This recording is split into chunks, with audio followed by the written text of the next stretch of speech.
মৌর্য শ্রী শ্রী পরমগুরু পাদপদ্ম নিত্যলীলা প্রবিষ্ট গৌড়ীয় বৈষ্ণব জগতের উজ্জ্বল মুকুটমণি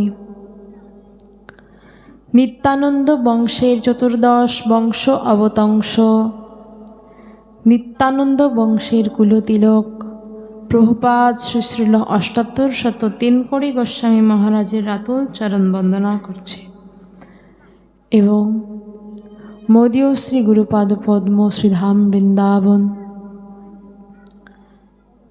নিত্যলীলা প্রবিষ্ট গৌড়ীয় বৈষ্ণব গগনের উজ্জ্বল জ্যোতিষ্ক বৈষ্ণব সেবার মূর্তিমন্ত বিগ্রহ কুম্ভমেলার মহামণ্ডলেশ্বর বৈরাগ্যতার প্রতিমূর্তি রাধা মুরারি মোহন কুঞ্জের ভূতপূর্ব মহন্ত শ্রী শ্রীল ৭৮০০ মুরারি দাসবাজি মহারাজের শ্রী রাতুল রাঙা চরণে মাদৃশ অধমের অনন্ত কোটি প্রণাম এবং সামনে উপবিষ্ট সকল গৌর ভক্তবৃন্দ এবং ভক্তিমতী মায়েদের শ্রী রাতুল রাঙা চরণে মাদৃশ অধম অভাজন বিভাজনের অনন্ত কোটি প্রণাম। আমি অতি ক্ষুদ্রাতি ক্ষুদ্র নগণ্য কীট মাত্র, ভগবানের কথা সুধারস আস্বাদন দেব তাহার বিন্দুমাত্র সামর্থ্য বা যোগ্যতা কোনোটিই আমার মধ্যে নয়।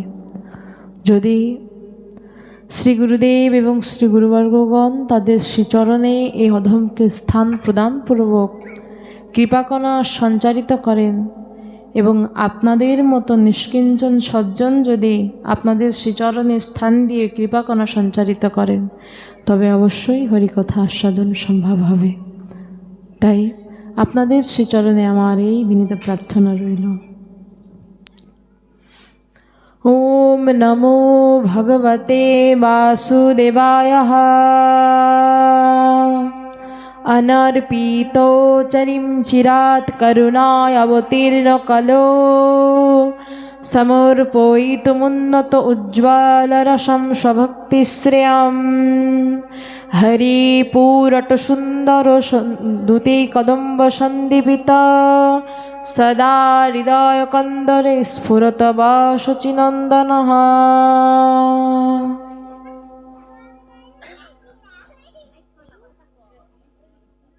আজ আমাদের ভাগ্যাকাশের বড় সৌভাগ্যের দিন আজ, কারণ বিশেষ করে গৌড়ীয় বৈষ্ণব সমাজের, কারণ আজ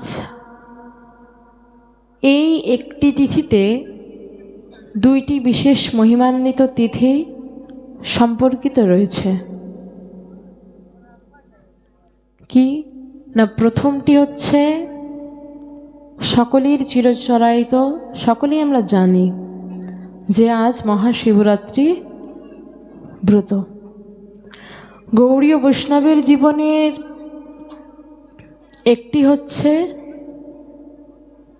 একটি মাহাত্ম্য হচ্ছে এটি আজকের তিথির, এবং আরেকটি বিশেষ মহিমান্বিত কারণ রয়েছে যেটি সমগ্র বৈষ্ণব সমাজে প্রচারিত আছে, তবে কিছু কিছু বিশেষ জনের হৃদয়ে গ্রথিত আছে। কি না, আজকে মোদীয় শ্রী গুরুপাদ পদ্ম শ্রীধাম বৃন্দাবন শ্রীল কেশিঘাটের শ্রী শ্রীল ৭৮০০ মুরারি দাসবাজি মহারাজের শুভ আবির্ভাব তিথি। সুতরাং এই বর্গের মধ্যে, এই গুরুবর্গের মধ্যে, গুরুগণের মধ্যে, এই সম্প্রদায়ের মধ্যে যারা আছেন তারা অবশ্যই জানেন আশা করি, এবং তাছাড়াও এহেন মহৎজনের প্রাতঃস্মরণীয় পরম বৈষ্ণব চূড়ামণি মহাত্মার এই শুভ আবির্ভাব তিথি বৈষ্ণব সমাজে প্রচারিত আছে। সুতরাং এই দুইটি মহান তিথির জন্য আজকের এই একটি তিথি আমাদের ভাগ্যাকাশে বড় সৌভাগ্য আনয়ন করেছে। এবং আগামী পরশুদিন এখানে মনে হয় নামযজ্ঞ শুরু হবে। কত প্রহর? 32 প্রহর আগামী পরশুদিন। এবং আজকের তিথিটি কি না, শিবরাত্রি ব্রত। শাস্ত্রে বললেন যে বৈষ্ণবানাং যথাসম্ভব, অর্থাৎ শিব অর্থাৎ ভোলানাথকে বলা হলো পরম বৈষ্ণব যিনি। এজন্য গৌড়ীয় বৈষ্ণবের জীবনে প্রত্যেকের উচিত এই শিবরাত্রি ব্রতের উপবাস থাকা। অন্তত বৈষ্ণব চূড়ামণি পরম বৈষ্ণব শিবজির কৃপা পাওয়ার জন্য হলেও আজকের ব্রতটি থাকা করণীয়, অবশ্য করণীয়। আমাদের শ্রী গুরুদেবও ব্রতটি রাখতেন।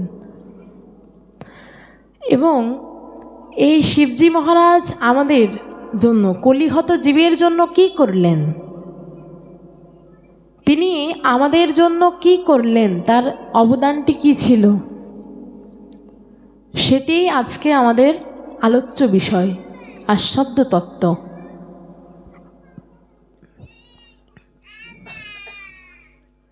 সেই শিবজি মহারাজ কলিযুগে পঞ্চতত্ত্বের মধ্যে একটি তত্ত্ব। কোন তত্ত্ব? না, শ্রী অদ্বৈত তত্ত্ব। সুতরাং এই অদ্বৈত ঠাকুরের ভূমিকা আমাদের গৌড়ীয় বৈষ্ণব সমাজে তথা আমাদের সনাতন ধর্মে, সনাতনীয় সমাজে কি ছিল, এটি আজকে আমাদের আস্বাদ্য তত্ত্ব।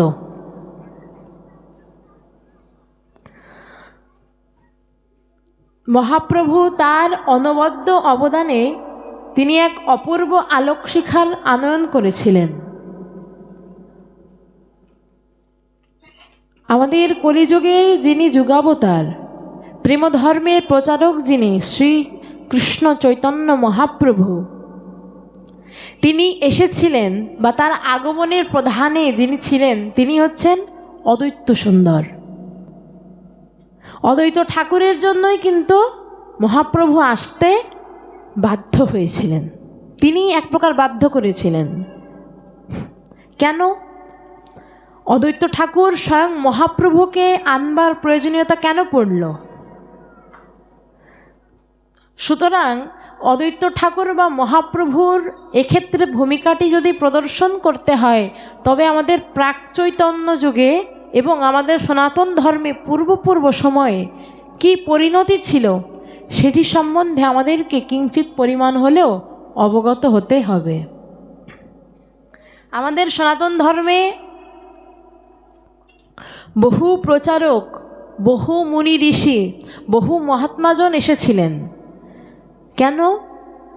এই জীবকে উদ্ধার করবে বলে, বিশ্ববাসীকে উদ্ধারের ন্যায় বিভিন্ন সময়ে কয়েকটি নির্দিষ্ট সময়ের ব্যবধানে বহু মুনি ঋষি মহাত্মা মহাপুরুষ অনেকেই এসেছিলেন প্রচার করবার জন্য। ঠিক সেরকমভাবেই গৌতম বুদ্ধ এসেছিলেন সনাতন ধর্মে। তিনি তার সেই প্রচারকালে অহিংসার বাণী, সত্যের বাণী শুনিয়েছিলেন। তিনি সত্য প্রচার করেছিলেন, অহিংসার বাণী তিনি সারা বিশ্ব তিনি প্রচার করার চেষ্টা করেছিলেন। কিন্তু ভুল হলো এক জায়গায়, তিনি বেদ মানলেন না। গৌতম বুদ্ধ বেদকে স্বীকার করলেন না। বেদ না মানিয়া বুদ্ধ হইল নাস্তিক। আছে না একটা প্রবাদেই আছে যে বেদ না মানিয়া বুদ্ধ হইল নাস্তিক। অর্থাৎ তিনি তার প্রচারকালে অহিংসার বাণী, সততার বাণী সকল সরলভাবে সকল কিছু প্রচার করলেও তিনি বেদকে প্রাধান্য দিলেন না, বেদকে স্বীকার করলেন না। এজন্য তাকে বলা হলো তিনি নাস্তিক। তাই তার এই মতাদর্শ বা তার যেই প্রচারণা সেটি সনাতনীয় সমাজে সঠিকভাবে স্বীকৃতি পেল না। তিনি সঠিকভাবে জীবোদ্ধারে কাজ করতে পারলেন না। তখন বৌদ্ধবাদে সমগ্র ভারতবর্ষ আকাশ বাতাস প্লাবিত হচ্ছিল বটে। বৌদ্ধং শরণম গচ্ছামি, সংঘং শরণম গচ্ছামি, সংঘই শক্তি সংঘই শান্তি। বৌদ্ধকে স্মরণ করলে শান্তি পাবে, এহেন বিভিন্ন মন্ত্রে আকাশ বাতাস প্লাবিত হচ্ছিল বটে। কিন্তু সেই বৌদ্ধবাদের মধ্যে যেই সন্ন্যাস তত্ত্বের কথা বলা হয়েছিল, আমরা কিন্তু আমাদের সনাতন সমাজের পূর্ব কথা আমরা স্মরণে আনছি। কারণ অন্ধকার না হলে কখনো আলোর গুরুত্ব আমরা বুঝতে পারি না। আমাদের এই বিশ্বজগতের মধ্যে আগে বৈপরীত্য ধর্মটাকে আমরা বুঝি, না হলে সঠিক বস্তুটা আমরা উপলব্ধি করতে পারি না। অজ্ঞান না হলে, অন্ধকার না হলে জ্ঞানের মূল্য কখনো, আলোর মূল্য কখনো দেওয়া যাবে না, বোঝা যাবে না, সেই আগ্রহটুকুই জাগবে না। অর্থাৎ কীরকম, যে তৃষ্ণা না জাগলে জলের সেই ইচ্ছাটুকু, জল গ্রহণের যেই ইচ্ছাটুকু সেটি জাগ্রত হবে না। সুতরাং আমরা সেই তৃষ্ণা জাগ্রত করবার প্রয়াসে আছে। তো সেই বৌদ্ধবাদের মধ্যে যেই সন্ন্যাস তত্ত্বের কথা বলা হয়েছিল, সেখানে সঠিকভাবে ত্যাগের কথা প্রকাশিত হলো না, সেটি মায়াবাদ সন্ন্যাস হিসাবে সমাজে গ্রহণযোগ্যতা পেল। অর্থাৎ সেই বৌদ্ধবাদের সেই সন্ন্যাস ধর্মের মধ্যেও প্রেম ধর্ম বা ত্যাগ ধর্ম সঠিকভাবে পর্যবসিত হলো না। এজন্য সেই বৌদ্ধ ধর্ম আমাদের সনাতনীয় সমাজ থেকে বাদ পড়ে গেল। এরপর কালের পর্যায়ক্রমে আসলেন কেনা জগৎগুরু নির্বিশেষবাদী শঙ্কর আদি শঙ্করাচার্য। তিনি আসলেন এবার কালের পরিবর্তনে। তো শঙ্করাচার্য এসে কি করলেন? তিনি প্রেমের কথা শোনালেন না, তিনি এসে কি বললেন? যে অহম ব্রহ্মস্মি, অর্থাৎ আমি ব্রহ্ম। শঙ্করাচার্য এসে কি বললেন? যে আমি ব্রহ্ম, অহম ব্রহ্মস্মি। এই পৃথিবীর মধ্যে জীব বলে কোনো তত্ত্ব নেই, জীব এবং জগৎ এরকম কোনো তত্ত্ব নেই। এই জগৎটি হচ্ছে মিথ্যা। আমিই ব্রহ্ম, তুমিই ব্রহ্ম, অহম ব্রহ্মস্মি। তা আমাদের মহাপ্রভু বা আমাদের সনাতনীয় শাস্ত্রে বা বেদে এই জগৎকে কিন্তু মিথ্যা বলা হয়নি। অনিত্য ঠিক আছে, যে এই জগতের সেই স্থায়ী ভাব বা নিত্যতা নেই, অনিত্য, কিন্তু তাহলে মিথ্যা নয়, আছে তো, এই জগৎটি তো আছে, সৃষ্টি তো করেছে ভগবান। সুতরাং শঙ্করাচার্যের এ তত্ত্ব দ্বারাও প্রেম ধর্ম আর জগতে প্রতিষ্ঠিত হলো না। তিনি বললেন যে অহম ব্রহ্মস্মি, আমিই ব্রহ্ম। আচ্ছা, চিনি নিজে কখনো বুঝতে পারে যে তার নিজের আস্বাদ বা নিজের স্বাদটুকু কীরকম?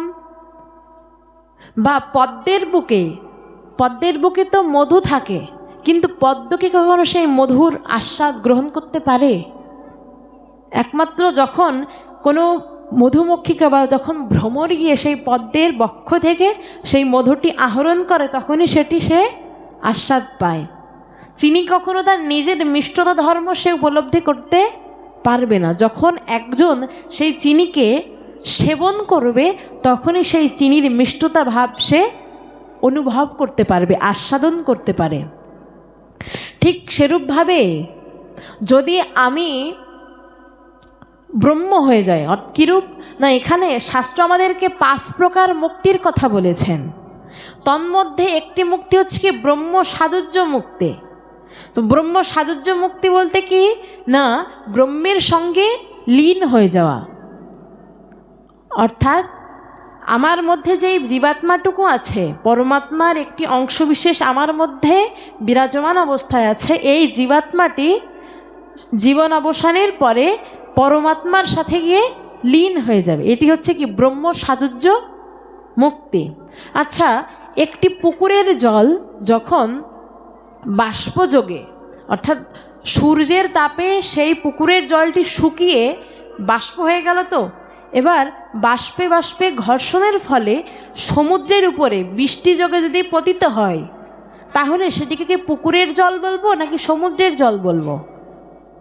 একটু কথা বলুন। সমুদ্রের জল বলবো, অর্থাৎ পুকুরের জলই কিন্তু ঘনীভূত হয়ে বাষ্পযোগে সেখানে বৃষ্টির মাধ্যমে পতিত হলো, কিন্তু সেখানে গিয়ে নিজের স্বরূপটি বদলে সমুদ্রের জল হয়ে গেল।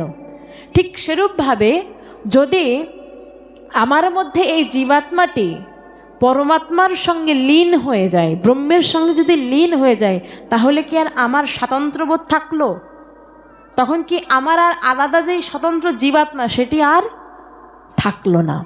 তো যারা ভগবানের ভক্ত আছেন, যারা ভগবানের সেবার প্রয়াসী, সেবার মনোভাব নিয়ে আছেন, তারা কখনো এরকম নিজের স্বাতন্ত্র্যতা হারাতে চান না।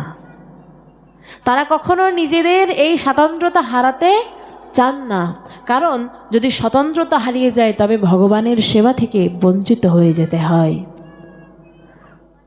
স্বাতন্ত্রতা চলে গেলে আমি একটি যদি রূপে থাকি তবেই তো ভগবানকে সেবা করতে পারবো, তাই কি না? ভগবানের সেই নিত্যলীলায়, নিত্যধামে, ভগবানের আশেপাশে যে সকল দ্রব্য আদি আছে, যদিও দ্রব্য আদি বলা ঠিক না, কারণ প্রত্যেকটি বস্তুই, প্রত্যেকটি তত্ত্বই একটি চিৎ শক্তিধারী, প্রত্যেকই জড় না, একটা সত্তা। সুতরাং সেগুলোকে দ্রব্য বলাও ভুল হবে। ভগবানের সেই সিংহাসন, বংশী, বস্ত্র, ছত্র যা কিছু আছে সকল কিছু কি ভগবানের শক্তির দ্বারা প্রকাশিত হয়েছে। এমনকি ভগবানের যখন নিজে আনন্দ পাচ্ছেন না, যখন তিনি সেই গোলকধামে নিজে একাকী যখন তিনি বসে বসে চিন্তায় মগ্ন আছেন, তখন তিনি ভাবছেন যে না, লীলাবিলাস করতে হবে। একাকী না রমতে, আমার লীলাবিলাস করতে হবে। তবে লীলাবিলাস করতে গেলে তো শুধুমাত্র আমার এই একটি রূপই তো যথেষ্ট নয়। তখন কি করলেন? তার নিজের অন্তরঙ্গ শক্তি, সেই আহ্লাদিনী শক্তিকে তিনি প্রকটিত করলেন। তিনি তার অন্তরঙ্গ শক্তি বা আহ্লাদিনী শক্তিকে প্রকটিত করলেন। তো সেই অন্তরঙ্গ বা সেই আহ্লাদিনী শক্তিটিকে না আমাদের শ্রীমতী রাধা ঠাকুরানী। বলি শ্রীমতী রাধা ঠাকুরানী কি? ইনি হচ্ছেন ভগবানের সেই অন্তরঙ্গা আহ্লাদিনী শক্তি। তা ভগবান কেন তার আহ্লাদিনী শক্তিকে প্রকটিত করলেন? না লীলাবিলাসের ইচ্ছায়। ভগবানের মধ্যে যখন লীলাবিলাসের সেই ইচ্ছাটি জাগ্রত হলো, প্রকটিত হলো আনন্দ প্রাপ্তির আশায়, তখন তিনি তার অন্তরঙ্গ শক্তিকে তিনি প্রকটিত করলেন।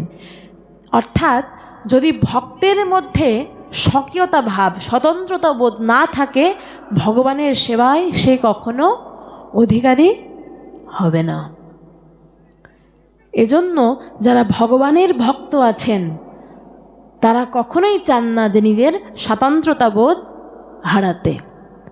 আর এজন্যই সেই জগৎগুরু নির্বিশেষবাদী শঙ্করাচার্যের যেই মতটি ছিল যে অহম ব্রহ্মস্মি, আমি ব্রহ্ম, এই তত্ত্বটি জগতে, সমগ্র জগতে প্রেমের বাণী প্রচার করতে পারল না। এজন্যই, কারণ যারা ভগবানের একনিষ্ঠ ভক্ত আছেন তারা কখনো নিজেদের স্বতন্ত্রতা বোধ হারাতে চাইবেন না। এবং তারপরে কালক্রমে আসলেন কে? রামকৃষ্ণ ঠাকুর। তিনি সেই কলকাতার মহানগরীতে, সেই দক্ষিণেশ্বরে তিনি শুধুমাত্র সরল ভক্তির কথাই বলেছেন। তিনি সরল ভক্তির দ্বারা কিভাবে দেবীকে, মাকে কিভাবে আরাধনা করা যায়, তিনি সেই উপায়টি বিশ্ববাসীর মধ্যে প্রচার করবার চেষ্টা করেছিলেন। ঠাকুর রামকৃষ্ণ পরমহংসদেব চেয়েছিলেন কিনা সরল ভক্তির দ্বারা মাকে ভজনা করো, মা তুই খা, তুই না খেলে যে আমি তোর সন্তান, আমি তো খেতে পারবো না, মা তুই খা। সরল ভক্তির দ্বারা মাকে তিনি পেয়েছিলেন এবং এই প্রাপ্তির যেই পথ, সেই পথও তিনি প্রচার করেছিলেন তার সরলতার দ্বারা। এবং তার শিষ্যকে স্বামী বিবেকানন্দ পর্যন্ত তিনি তৎকালীন সময়ে দেশ বিদেশেও সেই বৈদিক সভ্যতাকে বিশ্ব মাঝে প্রচারের জন্য নেমেছিলেন বটে, কিন্তু তবুও তারা প্রেমকে যথার্থভাবে প্রতিষ্ঠা করতে পারেনি। তবুও এই কার্যক্রমের মধ্য দিয়ে বিশ্ববাসীর সামগ্রিক কল্যাণ হলো না। এরপরে আসলেন কে? না, রামানুজ আচার্য।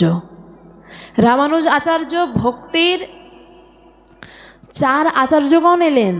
তারা প্রেমের কথা বললেন বটে, তারা সরল ভক্তিসহ প্রেমের কথা, প্রেম ধর্মের কথা তারা প্রচার করলেন, কিন্তু তবুও সেই প্রেম ধর্ম, সেই প্রেমের বাণীটি বিশ্বজগৎকে প্লাবিত করতে পারল না। সকলের চিত্তে সেই প্রেমের উদয় হলো না। কিছু কিছু জীব বাদ পড়ে গেল, কিছু কিছু মানুষ বাদ পড়ে গেল, এমনকি জীবও বাদ পড়ে গেল। তাহলে উপায়, বিশ্ববাসীর কল্যাণ হবে কি করে? তাই জীবের ভাগ্যাকাশে, জীবের ভাগ্যাকাশে, বিশ্বের ভাগ্যাকাশে ব্রহ্মারও বাঞ্ছিত, শিবেরও বাঞ্ছিত, ব্রহ্ম আদি দেবেরও দুর্লভ যারা প্রার্থনা করছেন, যাদের কাছে লভ্য নয়, যে রস গুপ্ত সিন্ধু ব্রহ্মা না পায় তার 1 বিন্দু, অর্থাৎ সেই রসগুপ্ত সিন্ধু দুর্লভ তত্ত্ব, সেই বাঞ্ছিত ধনটি অবতার শিরোমণি প্রেমাবতার শ্রীকৃষ্ণ চৈতন্য মহাপ্রভুর এবার আবির্ভাব হলো। চৈতন্য মহাপ্রভুর এবার আবির্ভাব হলো না। মহাপ্রভু এসে কি করলেন? তিনি বিশ্বজগতের সামনে, তিনি বিশ্বজগতের সামনে একটি প্রদীপ জ্বেলেছিলেন, এবং সেই প্রদীপের যে আলোক শিখা, তাহা শুধুমাত্র যে বিশ্ববাসীকে প্রেম দিয়েছেন তা নয়, শুধুমাত্র যে বিশ্ববাসীর মধ্যে হরিনাম ধর্ম প্রচার করে গিয়েছেন তা নয়, তাহলে আর কি দিয়ে গিয়েছেন?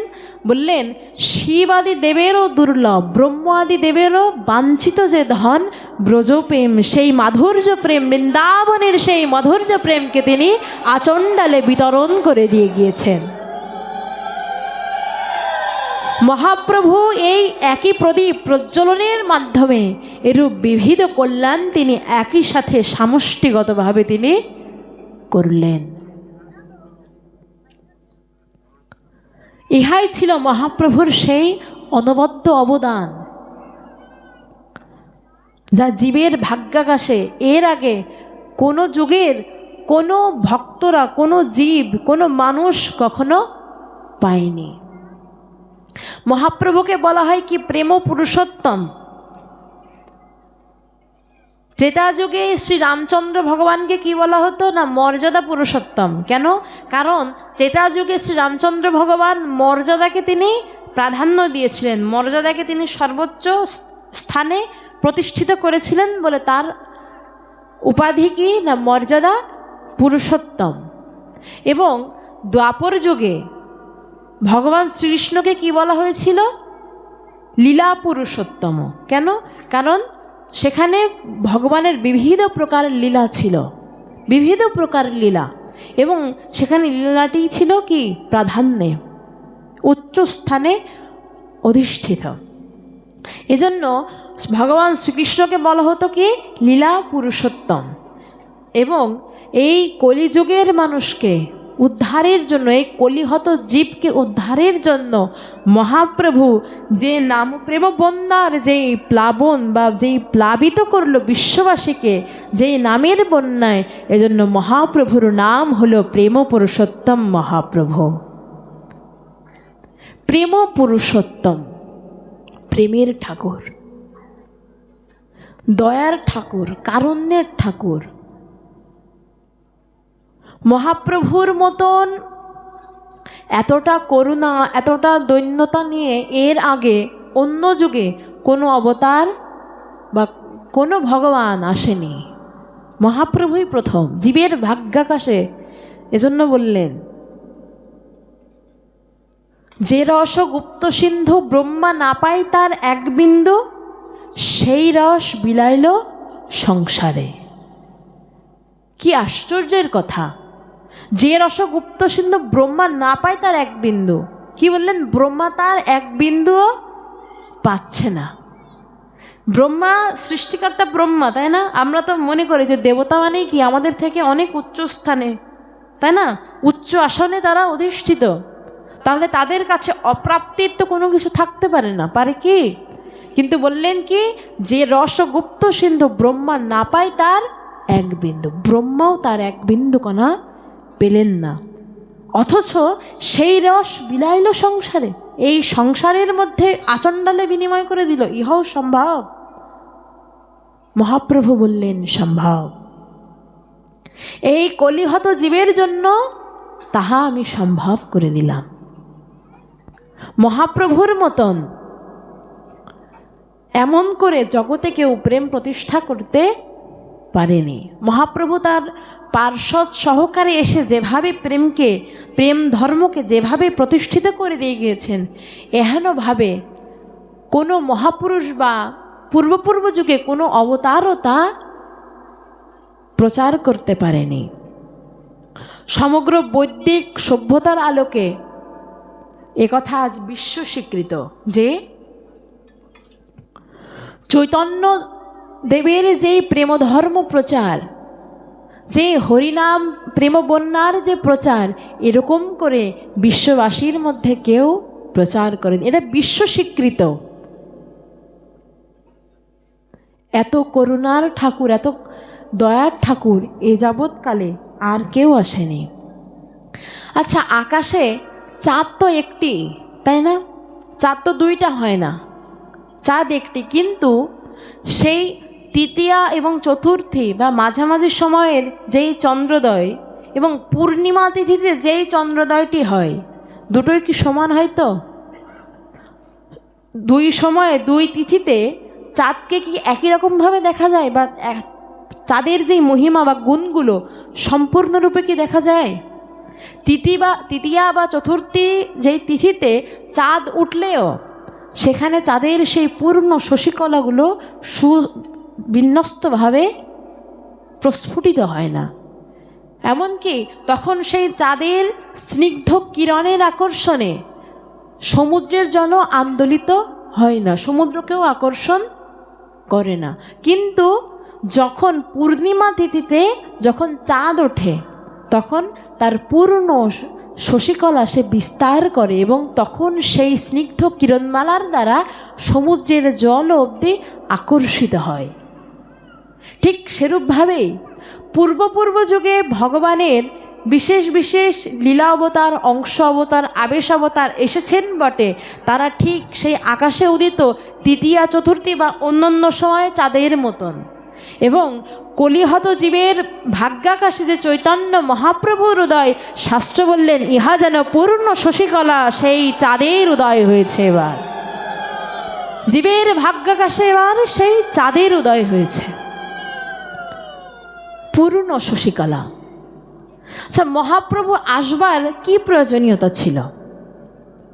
আমরা সকলে কি মনে করি যে না, যে আমাদের যে হরে কৃষ্ণ কৃষ্ণ কৃষ্ণ হরে হরে, হরে রাম রাম রাম হরে হরে, আমাদের এই যে মহামন্ত্র হরিনাম, মহাপ্রভু কি শুধুমাত্র এটি দেওয়ার জন্য এসেছে?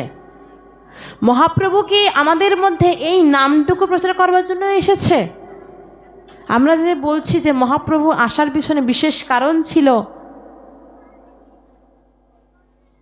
আবার আমরা আগেও জানি যে সকল যুগে বা সকল কলিতে মহাপ্রভু আবির্ভূত হন না, এটা বিশেষ কলি যার জন্য মহাপ্রভু এসেছেন। তাহলে এই বিশেষত্বটি কি? শাস্ত্র বললেন আমাদের এই যে হরিনাম মহামন্ত্র, এটি মহাপ্রভু না আসলেও প্রচারিত হতো। কেন? কারণ এটি হচ্ছে আমাদের যুগধর্ম।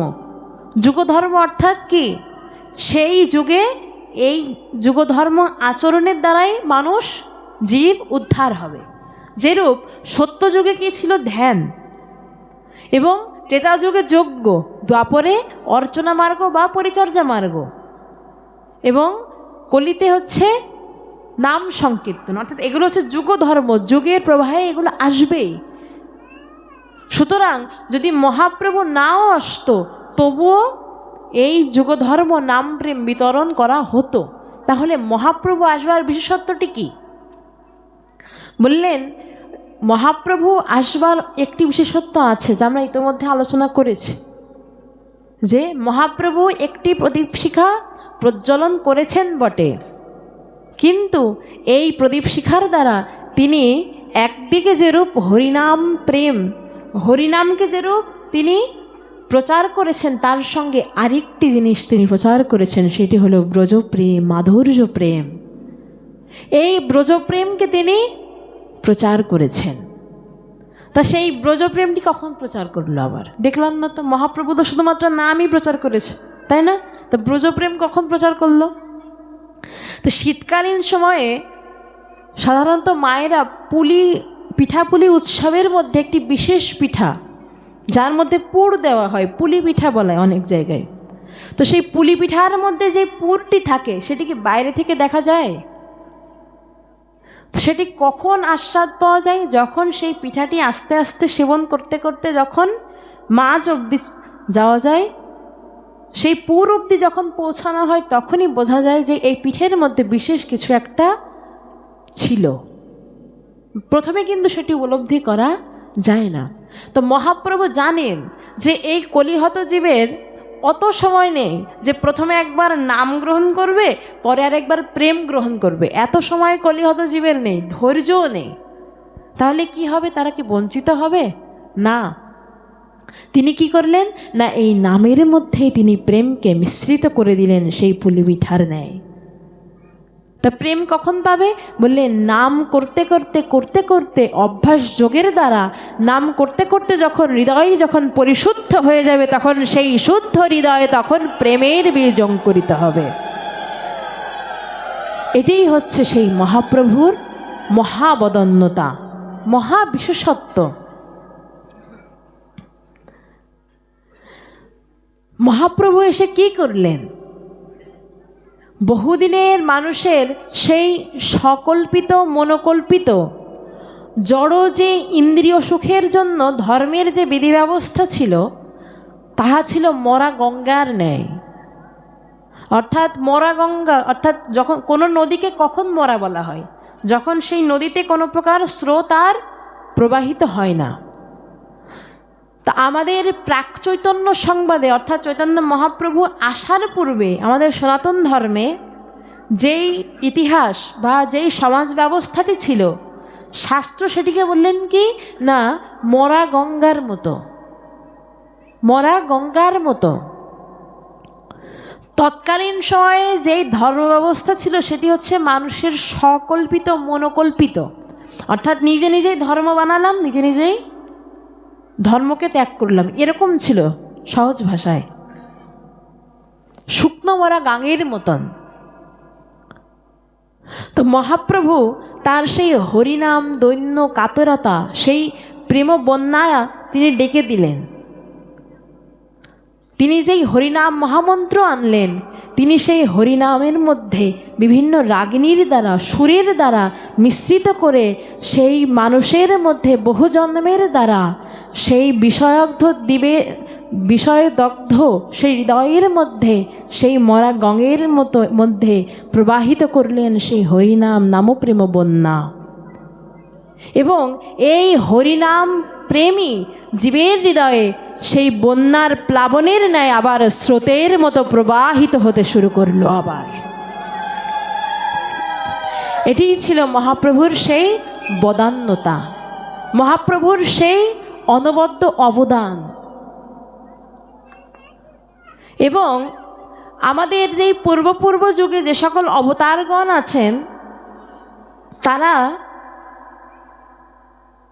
প্রায় প্রত্যেকেই ভগবানের লীলাবতার, আবেশাবতার বা অংশাবতার। না, প্রমাণ কোথায়? চৈতন্য চরিতামৃতে যখন মহাপ্রভুর এই লীলা প্রকাশের কারণ, অর্থাৎ মহাপ্রভু কেন আসলেন, এই প্রয়োজনীয়তা বোঝানোর জন্যই সেখানে বলা হয়েছিল যে পূর্ণ ভগবান অবতরে যেই কালে আর সব অবতার আসি তাতে মেলে। অর্থাৎ মহাপ্রভু যখন এই কলিযুগে আবির্ভূত হলেন, তখন পূর্ব যুগে যে সকল আবেশাবতার, লীলাবতার বা অংশাবতার ছিল, সকল অবতার সে মহাপ্রভুর মধ্যে মিলিত হলো। এজন্য মহাপ্রভুকে বলা হয় কি সর্ব অবতার শিরোমণি। সর্ব অবতারেরও যিনি শিরোমণি তিনি হলেন কি মহাপ্রভু। বললেন নারায়ণ চতুর্ভুহ মৎস্যাদি অবতার, যুগ ও মন্বন্তর অবতার, বিষ্ণু যত আছে সব। অর্থাৎ আমরা সাধারণত ভাগবতে যে সকল ভগবানের অবতারগুলোকে দেখি, যে মৎস্য, কুর্ম, বরাহ, নৃসিংহ, রাম, যে সকল অবতারগুলো আছে, এমনকি নারায়ণ চতুর্ভুহ সমূহ তখন মহাপ্রভুর মধ্যে এসে মিলিত হলো। অতএব বিষ্ণু তখন কৃষ্ণেরও শরীরে, বিষ্ণু দ্বারা কৃষ্ণ করে অসুর সংহারে। তো এখন যিনি স্বয়ং ভগবান, তার কি লীলার অভাব পড়েছে তিনি অসুর মারতে যাবে? তিনি হচ্ছেন সর্ব আনন্দময়, তাই না? ভগবান হচ্ছে সর্ব আনন্দময়, তাহলে তার মধ্যে রাগ শাকের তো কোনো ঘটনা নেই, তাহলে তিনি কেন অসুর সংহার করতে যাবেন? তবে ওই যে দেখেছি পূর্ব যুগে তিনি বহু বিবিধ অসুরকে তাই হত্যা করেছেন না? তো শাস্ত্র বললেন এই যে অসুর দমন, এই যে অসুর সংহার লীলা, এটি স্বয়ং ভগবান নিজে করেন না, তাহলে কে করেন না? তখন ভগবান তার বিভিন্ন লীলা অবতার বা আবেশ অবতার সৃষ্টি করে তখন সেই বিষ্ণু দত্তের মধ্য দিয়ে সেই অসুরগুলোকে তিনি সংহার করে থাকেন। স্বয়ং ভগবান নিজে কখনো সেই সংহার লীলার মধ্যে তিনি যান না। বললেন যে আনুষঙ্গ কর্ম এই অসুর মারণ, যে লাগি অবতার কহি সে মূল কারণ। এখন এই যে বললাম না যে অসুর সংহার লীলা কেন করেন না ভগবান, কারণ এই অসুর সংহার হচ্ছে ভগবানের আনুষঙ্গিক কাজ। অসুর সংহার হচ্ছে ভগবানের আনুষঙ্গিক কাজ। কিরূপ? শাস্ত্র বলেছেন যে ভক্তি বিনা জগতের নাহিক অবস্থান, ভক্তি বিনা জগতের নাহিক অবস্থান। অর্থাৎ মহাজন যেন বোঝাতে চাইলেন যদি ভক্তিই না থাকতো তাহলে ভগবান যেন এই বিশ্ব জগৎই সৃষ্টি করত না।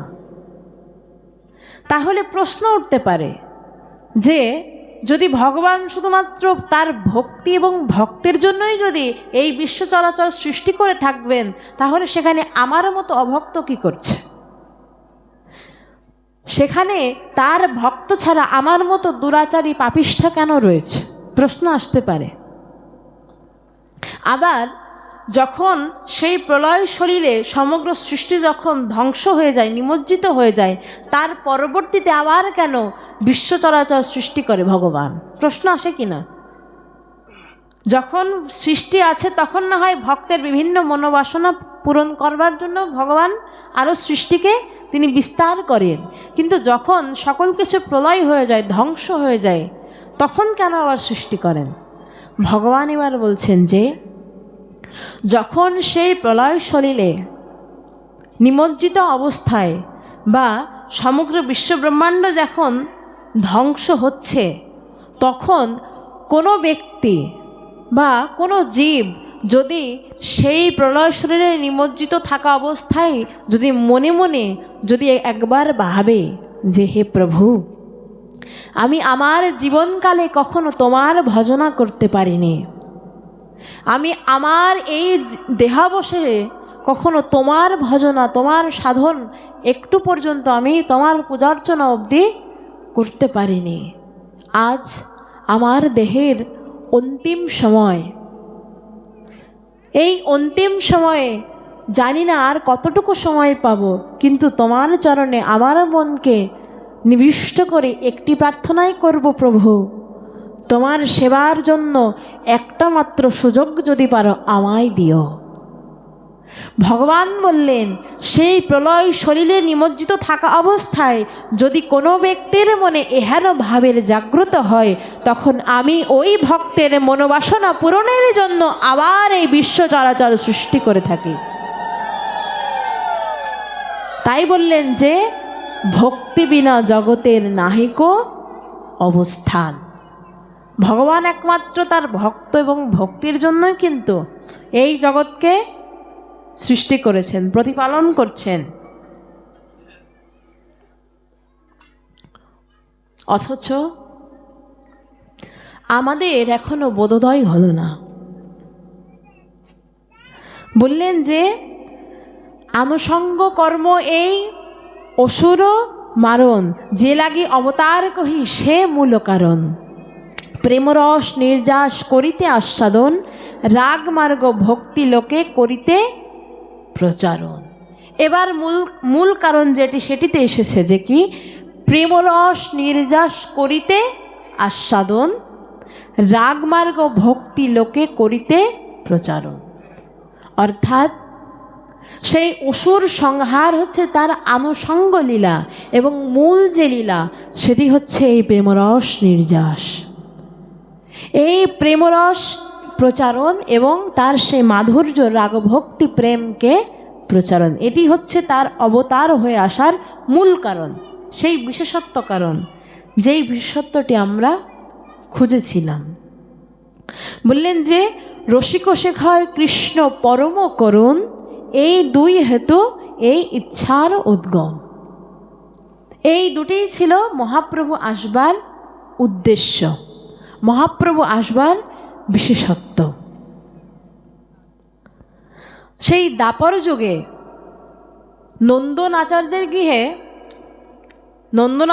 গৃহে যখন নিত্যানন্দ প্রভুর সাথে গৌরাঙ্গ মহাপ্রভুর প্রথম সাক্ষাৎকার হলো, তখন নিত্যানন্দ প্রভু গৌরাঙ্গ মহাপ্রভুর কাছে জিজ্ঞাসা করছে, আচ্ছা প্রভু, সেই দাপর যুগে তোমার হাতে তো বাঁশি ছিল এবং তোমার সেই ওষ্ঠের কোণে নয়নভিরাম স্মিত হাসি ছিল, ভুবন ভোলানো সেই হাসি ছিল, কিন্তু এই কলিযুগে তোমার হাতে সেই বাঁশি বা মুরলিও নেই, আর ঠোঁটের কোণে সেই স্মিত নয়ন ভোলানো ভুবন ভোলানো সেই হাসিও নেই। তুমি সেই রূপ না হয় লোকালে, অর্থাৎ দাপর যুগে দেহের বরণটি কী ছিল? কৃষ্ণ বরণ, আর এই কলিতে গৌর বরণ, তপ্ত কাঞ্চন বরণ। তা এই বর্ণ না হয় তুমি পরিবর্তন করলে, কিন্তু এই স্বভাবগুলো তুমি কিভাবে পরিবর্তন করলে প্রভু? তুমি তোমার সেই বাঁশি, মুখের সেই নয়ন ভোলানো ভুবন ভোলানো স্মিত হাসি, এগুলো কোথায় লোকালে প্রভু? তখন মহাপ্রভু বলছেন, শোনো, ব্রজের সেই স্মিত হাসি, ব্রজের সেই মুরলীর সুর রাশি, কলিযুগেতে হয়েছে আমার নয়নের অশ্রু রাশি। কি বললেন? দাপর যুগের সেই ভুবন ভোলানো হাসি আর হাতের সেই মুরলী বাঁশি, কলিযুগতে হয়েছে আমার নয়নের অশ্রু রাশি। দেখুন, অশ্রু মানে কি? অশ্রু মানে কি? জল। অর্থাৎ মহাপ্রভু তার সেই চোখের জলের দ্বারায় সেই দাপর যুগের সেই বাঁশি আর হাসিকে তিনি লুকিয়ে ফেললেন। কেন? তার এত দায়বদ্ধতা কেন ছিল? কেন আসলেন তিনি কেন কাঁদতে যাবেন না? প্রভু বললেন যে নিজে না কাঁদলে অন্যকে কখনো কাঁদানো যায় না। মহাপ্রভু বললেন যে নিজে না কাঁদলে অন্যকে কখনো কাঁদানো যাবে না। আর কলিহত জীব, তাদের হৃদয়ে সর্বদা বিতর্কের সৃষ্টি হবে, তাদের মনের মধ্যে বিবিধ প্রকার যুক্তি তর্কের প্রকাশ হবে। এজন্য আপনি আচরি অপরে ধর্ম শেখায়। যদি আমি নিজে আচরণ না করি, তবে আমি বিশ্ববাসীকে সেই শিক্ষা কখনো প্রদান করতে পারবো না। তাই প্রভু বললেন যে নিজে না কাঁদলে তো অন্যকে কাঁদানো যায় না। এজন্য সেই নয়ন অশ্রু রাশির মধ্য দিয়ে আমি আমার সেই মুরলী রাশি, আমার সেই ভুবন ভোলানো স্মিত হাসিকে আমি লুকিয়ে ফেললাম। আবার কিছুক্ষণ থেমে নিত্যানন্দ ঠাকুর আবার জিজ্ঞাসা করছেন যে প্রভু, তুমি দাপর যুগে তো খুব তো চঞ্চল ছিলে, তুমি খুবই চঞ্চল ছিলে, মা যশোদার সাথে তুমি দৌড়াদৌড়ি খেলা করতে, মা পর্যন্ত তোমায় ধরতে পারতো না, কিন্তু এই কলিযুগে এত শান্তচিত্ত, এত সুনির্মল হয়ে থাকো, তো তোমার সেই দৌড়াদৌড়ি খেলাটি তুমি কিভাবে লোকালে, কিভাবে পরিবর্তন করলে প্রভু? তখন মহাপ্রভু বললেন, দেখো এই কলির জীব, আমি যদি দৌড়াই আমাকে তারা ধরতে পারবে না। আমি যদি দৌড়াই কলির জীব আমাকে ধরতে পারবে না। এজন্য সেই ব্রজের খেলা ছিল দৌড়াদৌড়ি, আর এই কলির খেলা হচ্ছে আমার ধুলাই গড়াগড়ি। আমি ধুলার মধ্যে গড়াগড়ি দিয়ে সেই দৌড়াদৌড়ি খেলাকে আমি পরিবর্তন করে ফেললাম। ত্যাগের ঠাকুর হচ্ছে আমাদের মহাপ্রভু, ত্যাগের ঠাকুর, প্রেমের ঠাকুর, করুণার ঠাকুর।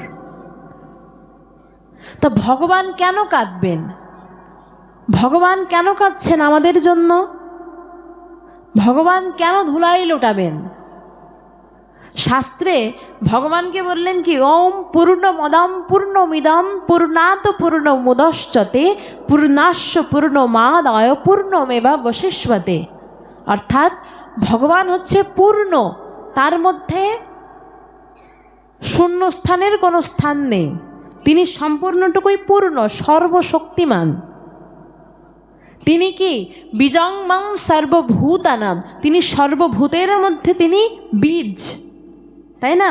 সর্বভূতের মধ্যে তিনি বীজ, পরমাত্মা রূপে তিনি রয়েছেন, সর্বব্যাপী তিনি বিরাজিত। সর্বং খল্লিদং ব্রহ্ম উপনিষদ বললেন, অর্থাৎ পৃথিবীর সমগ্র স্থানই ব্রহ্মময়, ব্রহ্ম ছাড়া কোনো স্থান নেই।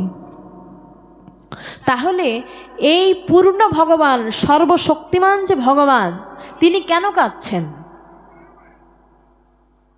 বেদে ভগবানকে বলা হলো যে তিনি আছেন, অর্থাৎ সর্বং খলিদং ব্রহ্ম, এই পুরো বিশ্ব ব্রহ্মময়, তিনি আছেন।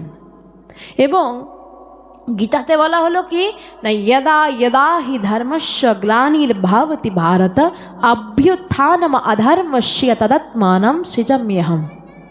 অর্থাৎ ভগবান আছেন, ঠিক আছে, তিনি আসেনও। কখন আসেন? যখন দুষ্কৃতিকারীদের উত্তক্ততা বেড়ে যায়, তখন তাদেরকে বিনাশের জন্য এবং ভক্ত বিনোদার্থও, তার ভক্তের প্রীতি সাধন করবার জন্য, তাদেরকে কৃপা করবার জন্য তিনি যুগে যুগে অবতীর্ণ হন। তিনি নিজেই স্বীকার করেছেন গীতায়। অর্থাৎ ভগবান আছেন, ভগবান আসেনও। এবং শ্রী চৈতন্য চরিতামৃত বললেন যে ভগবান আসেন, ভগবান আছেন, ভগবান আসেন শুধু না, তিনি আমাদেরকে কৃপা করবার জন্য আমাদের দিকে হাত বাড়িয়ে ডাকেনও বটে। চৈতন্য চরিতামৃত বললেন। এবং সেখান থেকে আমাদের মহাপুরুষগণ, আমাদের গোস্বামীগণ, আমাদের রূপ সনাতনাদি গোস্বামীগণ বললেন যে ভগবান আছেন, যে ভগবান আসেন, যে ভগবান এই ভক্তদের মধ্যে কৃপা করবার জন্য হাত বাড়িয়ে থাকেন, তিনি শুধুমাত্র এখানেই সীমাবদ্ধ থাকেন না, তাদেরকে কৃপা করবার জন্য তিনি কাঁদেনও বটে। সুতরাং আমাদের রূপ সনাতনাদি গোস্বামীগণ ভগবানের সেই কারুণ্য ঘন যেই অবস্থাটিকে তারা কতটুকু প্রাধান্য দিয়েছেন, কতটা সরলভাবে বিশ্বের মধ্যে তিনি প্রচার করেছেন। চৈতন্য মহাপ্রভুর মতন এতটা করুণা, এতটা দৈন্যতা নিয়ে অদ্যাবধি কোনো মহাপুরুষ, কোনো অবতার আসেনি, কোনো ভগবানও এত অবতার, এত করুণা দেখায়নি। এত অবতার এসেছে আগে। জগৎবাসীর বুকে মহাপ্রভুর এটিই ছিল সেই অনবদ্য অবদান। এটি তো এতক্ষণ ধরে সেই পূর্ব যুগের লীলা ভূমিগুলো আমরা দর্শন করলাম, কিন্তু এই কলিযুগে যেই প্রাক চৈতন্য সময়, অর্থাৎ মহাপ্রভু যখন আবির্ভূত হননি তার আগে সময়টি কীরূপ ছিল সেটি একটু দেখে আসি। তখন মানুষের ধর্মকর্মের যে কেন্দ্রবিন্দু বা কেন্দ্রস্থল ছিল, সেটি ছিল মানুষের নিজের বানানো, অর্থাৎ নিজের কামনা বাসনা পূরণের জন্য তারা ধর্মকে বেছে নিত। মঙ্গলচণ্ডীর গীত করে জাগরণে, বাসুকি পূজায় কেহ রাত্রি দিনে। অর্থাৎ তখন ভগবানকে, তিনি যে আমাদের আরাধ্য তত্ত্ব, এই তত্ত্বটা তো প্রকাশিত হয়নি, এজন্য ভগবত পূজা হতো না তখন। মঙ্গলচণ্ডীর গীত করে রাত্রি দিনে, অর্থাৎ তখন ওই ধন সম্পদ পাওয়ার আশায় নিজের মনোবাসনা পূরণের জন্য বিভিন্ন দেবদেবীর পূজা করা হতো, নিজের কামনা বাসনা পূর্তির জন্য। বিভিন্ন প্রকার শাখা প্রশাখার দ্বারা নিজের কামনা বাসনাগুলোকে পূরণ করার ইচ্ছায় মানুষ এদিক ওদিক ধাবিত হতো। কোনো লক্ষ্য নেই, কোনো লক্ষ্যই ছিল না। একটি নৌকা, যদি সেই নৌকার মধ্যে কোনো মাঝি না থাকে, তাহলে সেটি কি ওই পারে যেতে পারে? খুব অল্প সময়ে বা সঠিকভাবে যেতে পারে? সেই ওই পারে যেতে গেলে তার জন্য একটি আশ্রয় বা একটি মাঝির প্রয়োজন হয়, যেটি সকল প্রকার প্রতিকূলতাকে পরিত্যাগ করে ওই পারে নিয়ে যাওয়ার জন্য যিনি সক্ষম থাকবে। তৎকালীন সময়ে মানুষের মনের যে ভাবটি ছিল সেটি কিরূপ না, ধনং দেহি যশো দেহি, অর্থাৎ আমাকে ধন দাও, আমাকে যশ দাও, পুত্র দাও, খ্যাতি দাও, প্রতিষ্ঠা দাও।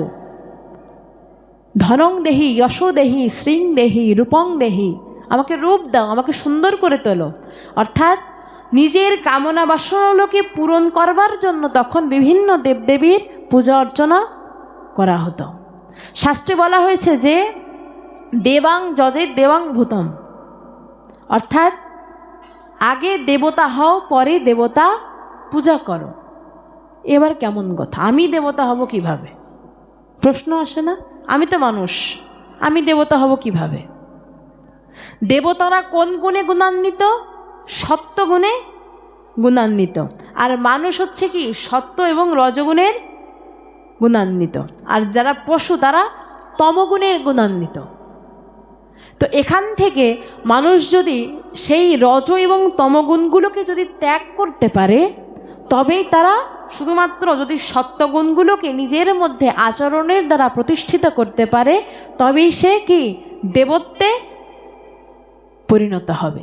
এবং এই দেবত্বে পরিণত হওয়ার জন্য প্রথম যে সোপান, সেটি কি মনুষ্যত্ব অর্জন।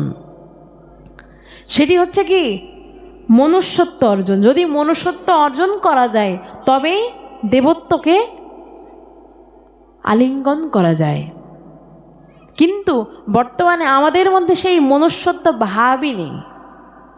আমরা টাকা পয়সা খরচ করে সেই মাস্টার ডিগ্রি, পিএইচডি ডিগ্রি পর্যন্ত নিয়ে আসছি বটে, কিন্তু সেই মনুষ্যত্বের সার্টিফিকেটটি আমরা এখনো পর্যন্ত কিনতে পারছি না। টাকা দিয়ে সে পিএইচডি করে আসতে পারছি, কিন্তু সেই মনুষ্যত্বটি আমরা অর্জন করতে পারছি না। তো সেই মনুষ্যত্ব লাভের উপায় কি না, মনুষ্যত্ব লাভের জন্য শাস্ত্র বললেন যে সাধুসঙ্গ। সাধুসঙ্গ সাধুসঙ্গ সর্বশাস্ত্রে কয়, লভমাত্র সাধুসঙ্গ সর্বসিদ্ধি হয়। অর্থাৎ যদি কৃপা পাবার থাকে, তবে একজন সৎসঙ্গ, অর্থাৎ একজন যিনি সদ্গুণে গুণান্বিত, যিনি নিষ্কপটভাবে ভগবানের চরণকে আশ্রয় করেছেন এবং তারই ভজন করে যাচ্ছেন, এরকম নিষ্কিঞ্চন ভক্তের যদি সঙ্গ করা যায়, তবেই তার কৃপা সেই ভজন অনুভূতির দ্বারা তার মধ্যে মনুষ্যত্বের সেই আলো জাগৃত হয়। এজন্য বললেন যে সাধুসঙ্গ করতে হবে। তদ্বৃদ্ধি প্রণিপাতেন প্রণিপ্রশ্মেন সেবয়া। শুধুমাত্র যে সাধুসঙ্গ বলতে কি বোঝায়? যে একটি অনুষ্ঠানে গেলাম, কয়েকজন সাধু বসে আছে, একজন কিছু একটা বলল, শুনলাম, বাড়ি আসলাম, এটা সাধুসঙ্গ নয়। শাস্ত্র এটাকে সাধুসঙ্গ বললেন না। সাধুসঙ্গ কি বললেন? স্বজাতীয় স্নিগ্ধ সাধুর সঙ্গ করো। স্বজাতীয় কি? আমরা ইচ্ছা করেই সেই করুণা লীলার মধ্যে আমরা প্রবেশ করলাম না। কারণ বর্তমানে আমাদের সমাজে কান্নাকাটি করে আমরা ধর্মকে ভাসাচ্ছি বটে, কিন্তু সেই অনুষ্ঠান থেকে ফেরার পথে বাড়ি গিয়ে সেই অনুষ্ঠান নিয়ে কোনো প্রকার আলোচনা বা নিজের মনের যে পরিবর্তন সেটা আর হচ্ছে না। এজন্য আগে আমাদের সেই ক্ষেত্রটি আগে পরিষ্কার করতে হবে। যদি কোনো মাঠ বা কোনো জমি যদি পরিপক্ক না থাকে, যদি ফসল চাষের উপযোগী না থাকে, সেখানে যদি কাকর বা বিভিন্ন প্রকার দূষকে যদি সেই মাটিটি পরিপূর্ণ থাকে, সেখানে কোনো বীজ দিলে অঙ্কুরিত হবে তো? তাহলে কি করতে হবে? আগে সেই ক্ষেত্রটি, সেই জমিটি আগে কর্ষণযোগে চাষের উপযোগী করতে হবে। ঠিক শাস্ত্র বললেন আমাদের এই হৃদয়টিও একটি ক্ষেত্র, জমি।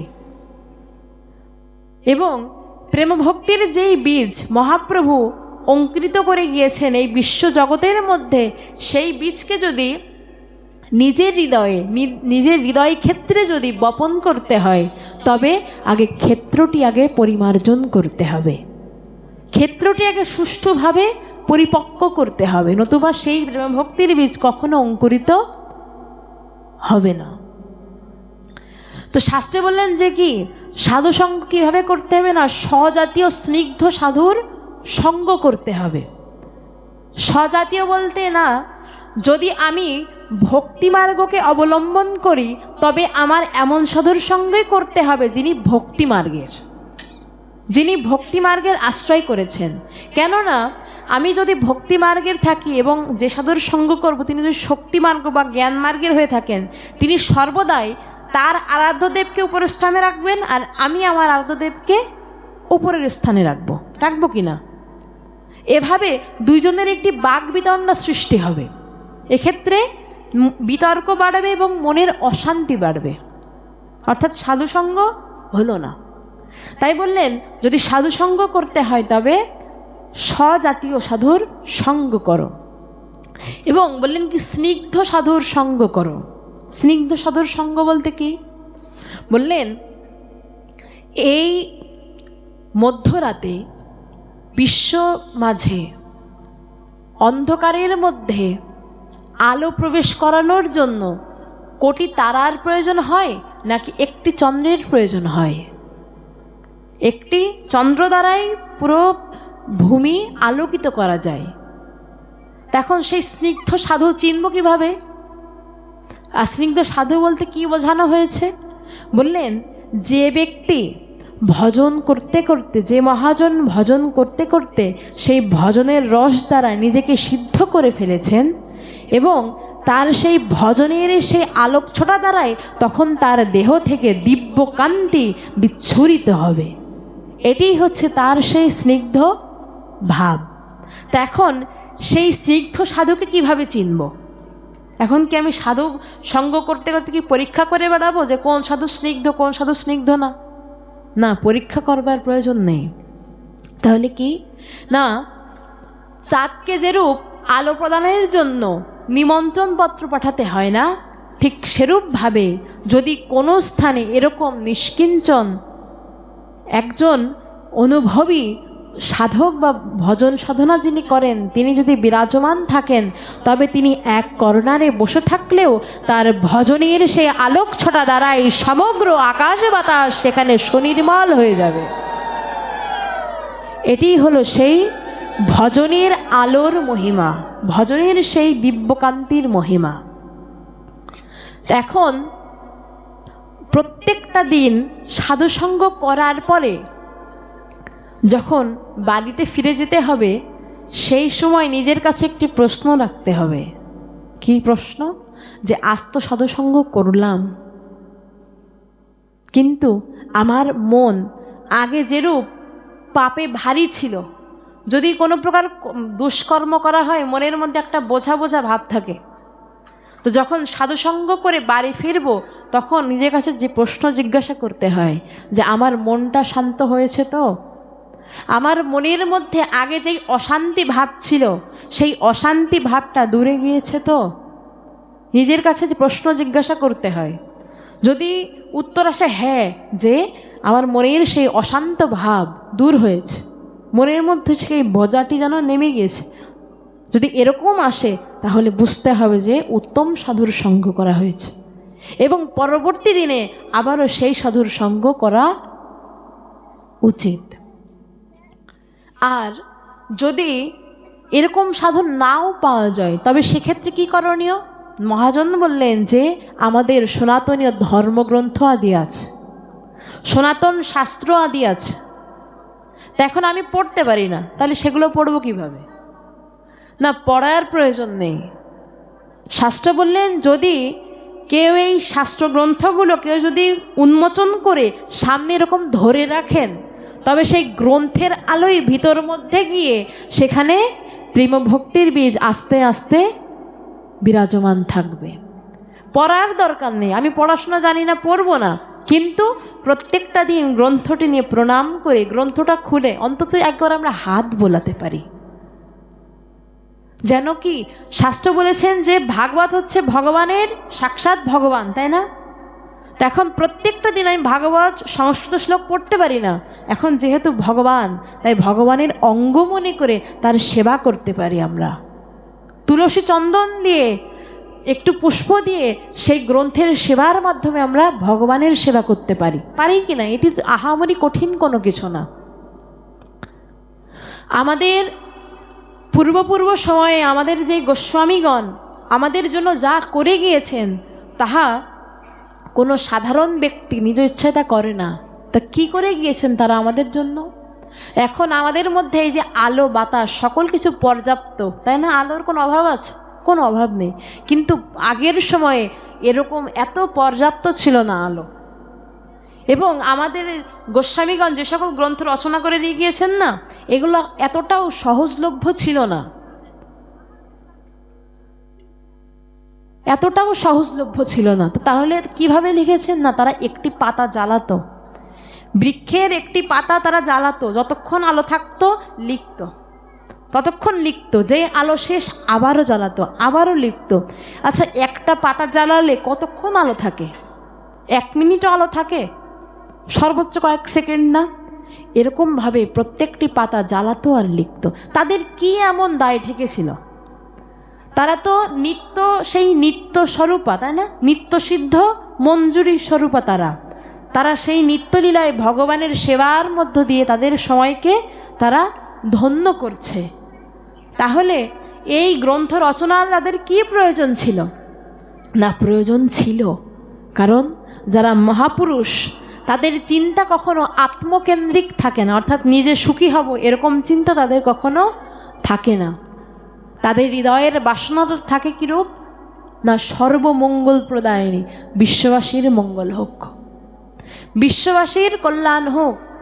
সেই বিশ্বজীবকে উদ্ধারের জন্যই আমাদের গোস্বামীগণ এতটা কষ্ট করে হলেও এই গ্রন্থগুলো আমাদের জন্য দিয়ে গিয়েছেন।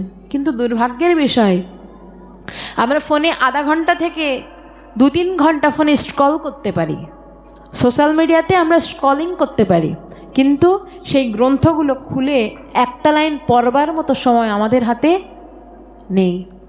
সকালে ঘুম থেকে উঠে আমরা নিউজ পেপার পড়তে পারি, নিউজ পেপার ছাড়া আমার দিনই শুরু হয় না, অথচ গীতার একটি শ্লোক পড়বার মতন ধৈর্য বা সময় আমার হাতে নেই। আমাদের তো দিন শেষ, বৃদ্ধ হয়ে গিয়েছে, আর কতদিনই বা বাঁচব। কিন্তু এর পরবর্তীতে যেই প্রজন্ম আমাদের সামনে আসছে তাদের কাছে আমরা কি উত্তর দেব? তাদের জন্য কি কোনো ধন রেখে যাচ্ছি আমরা? ধন সম্পদ শুধুমাত্র যে টাকা পয়সা বিত্ত বৈভব তা কিন্তু নয়, তাদেরকে পারমার্থিক কোন জ্ঞানটা আমরা দিয়ে যাচ্ছি?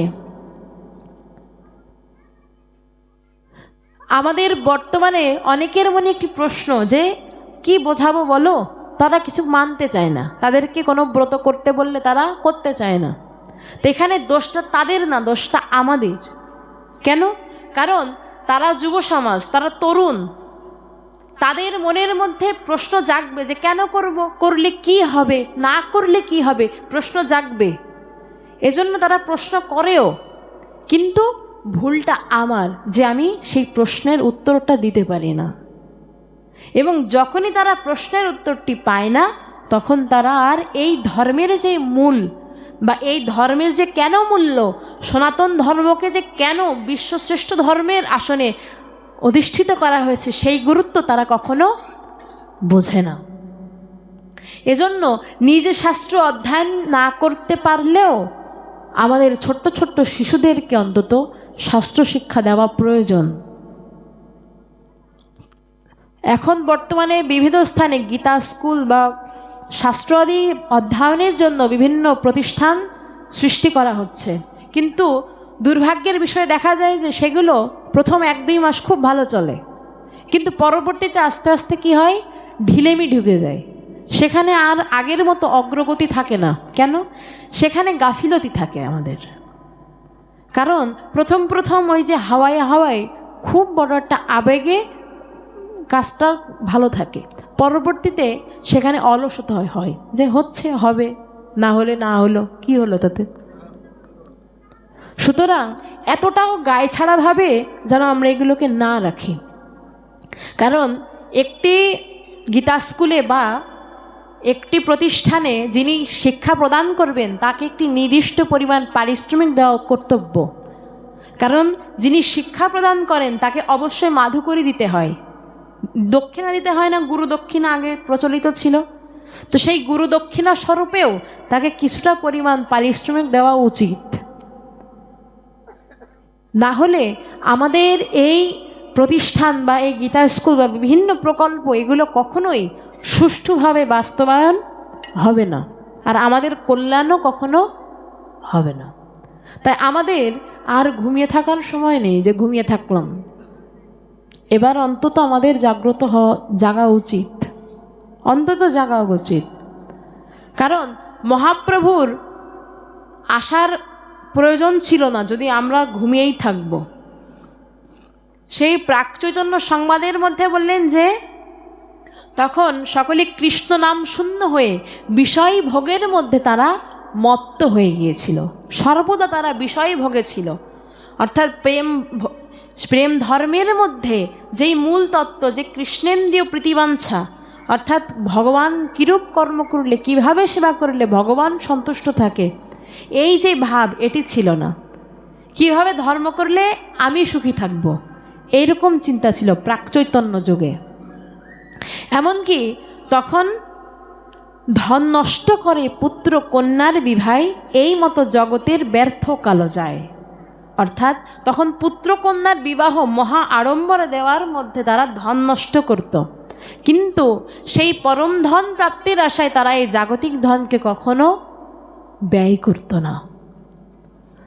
অর্থই অনর্থের মূল আমরা জানি, তো অর্থ যাতে অনর্থ না হয়ে পরমার্থ হয়, এজন্য ভাগবত অনুষ্ঠানে বা ভগবত কাজে এই অর্থগুলোকে সমর্পণ করা উচিত। কিন্তু বর্তমানে দেখা যায় যে আমরা এই দিক সেই দিক খুব অর্থ ব্যয় করি, কিন্তু ভগবত সেবায়, ভগবত অনুষ্ঠানে অর্থ প্রদান করতে গেলে আমাদের খুব কষ্ট হয়।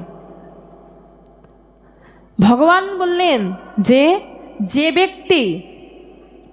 ব্যক্তি ভগবত অনুষ্ঠানে বা ভগবত কাজে অর্থকে নিবেদন করে থাকে, সে ব্যক্তির ধনের কোনো অভাব হয় না, তার ধনকে আরও প্রাচুর্য করে তুলি আমি। ভগবান নিজে বললেন। তা আমাদের মধ্যে, আমাদের সমাজে অনেকে দেখি যে কিছু কিছু ব্যক্তি অনেক গরিব হয়ে জন্মায় না, একদম মরা গরিব যারে বলে। তো তারা কেন মরা গরিব হয়ে জন্মগ্রহণ করে? তো শাস্ত্র বললেন যে যে সকল ব্যক্তি অতি দরিদ্র ঘরে জন্মগ্রহণ করে না, তাদের পূর্বজন্মে যদি দেখা যায় তারা ছিল অত্যন্ত কৃপণ। কৃপণ বলতে তারা ভগবত অনুষ্ঠানে, ভগবত কাজে কখনো তারা অর্থ নিবেদন করেনি। এজন্য ওই যে ভগবত কাজে অর্থ প্রদান করেনি, তাই তার ধনই কেড়ে নিয়েছে ভগবান। সুতরাং আমাদের উচিত আমাদের অর্থগুলোকে যেন আমরা পরমার্থে যেন আমরা প্রদান করতে পারি, নতুবা আমাদের জন্য অনর্থই হয়ে যাবে। বর্তমানে আমাদের যে এত রোগ সাথে সাথে লক্ষ লক্ষ টাকা চলে যায় কেন?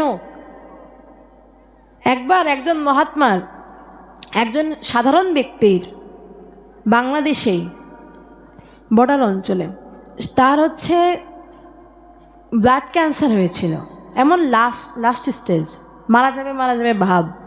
ডাক্তারও বলেছে সর্বোচ্চ গেলে 1 মাস, বাঁচবে না তারপরে আর। এবার তখন তার পরিবার জিজ্ঞাসা করেছে, যদি আমি তাকে বিদেশে যদি ট্রিটমেন্ট করাই, বাঁচবে না? গ্যারান্টি নেই, বাঁচলেও বাঁচতে পারে, মারা গেলেও যেতে পারে, গ্যারান্টি নেই। তখন যে ব্যক্তির মৃত্যু খবর অর্থাৎ 1 মাস যখন বলেছে, তার মানে বোঝা যাচ্ছে যে আর কোনো ভরসা নেই। তখন তার মনে কোনো প্রকার আনন্দ থাকবে কি?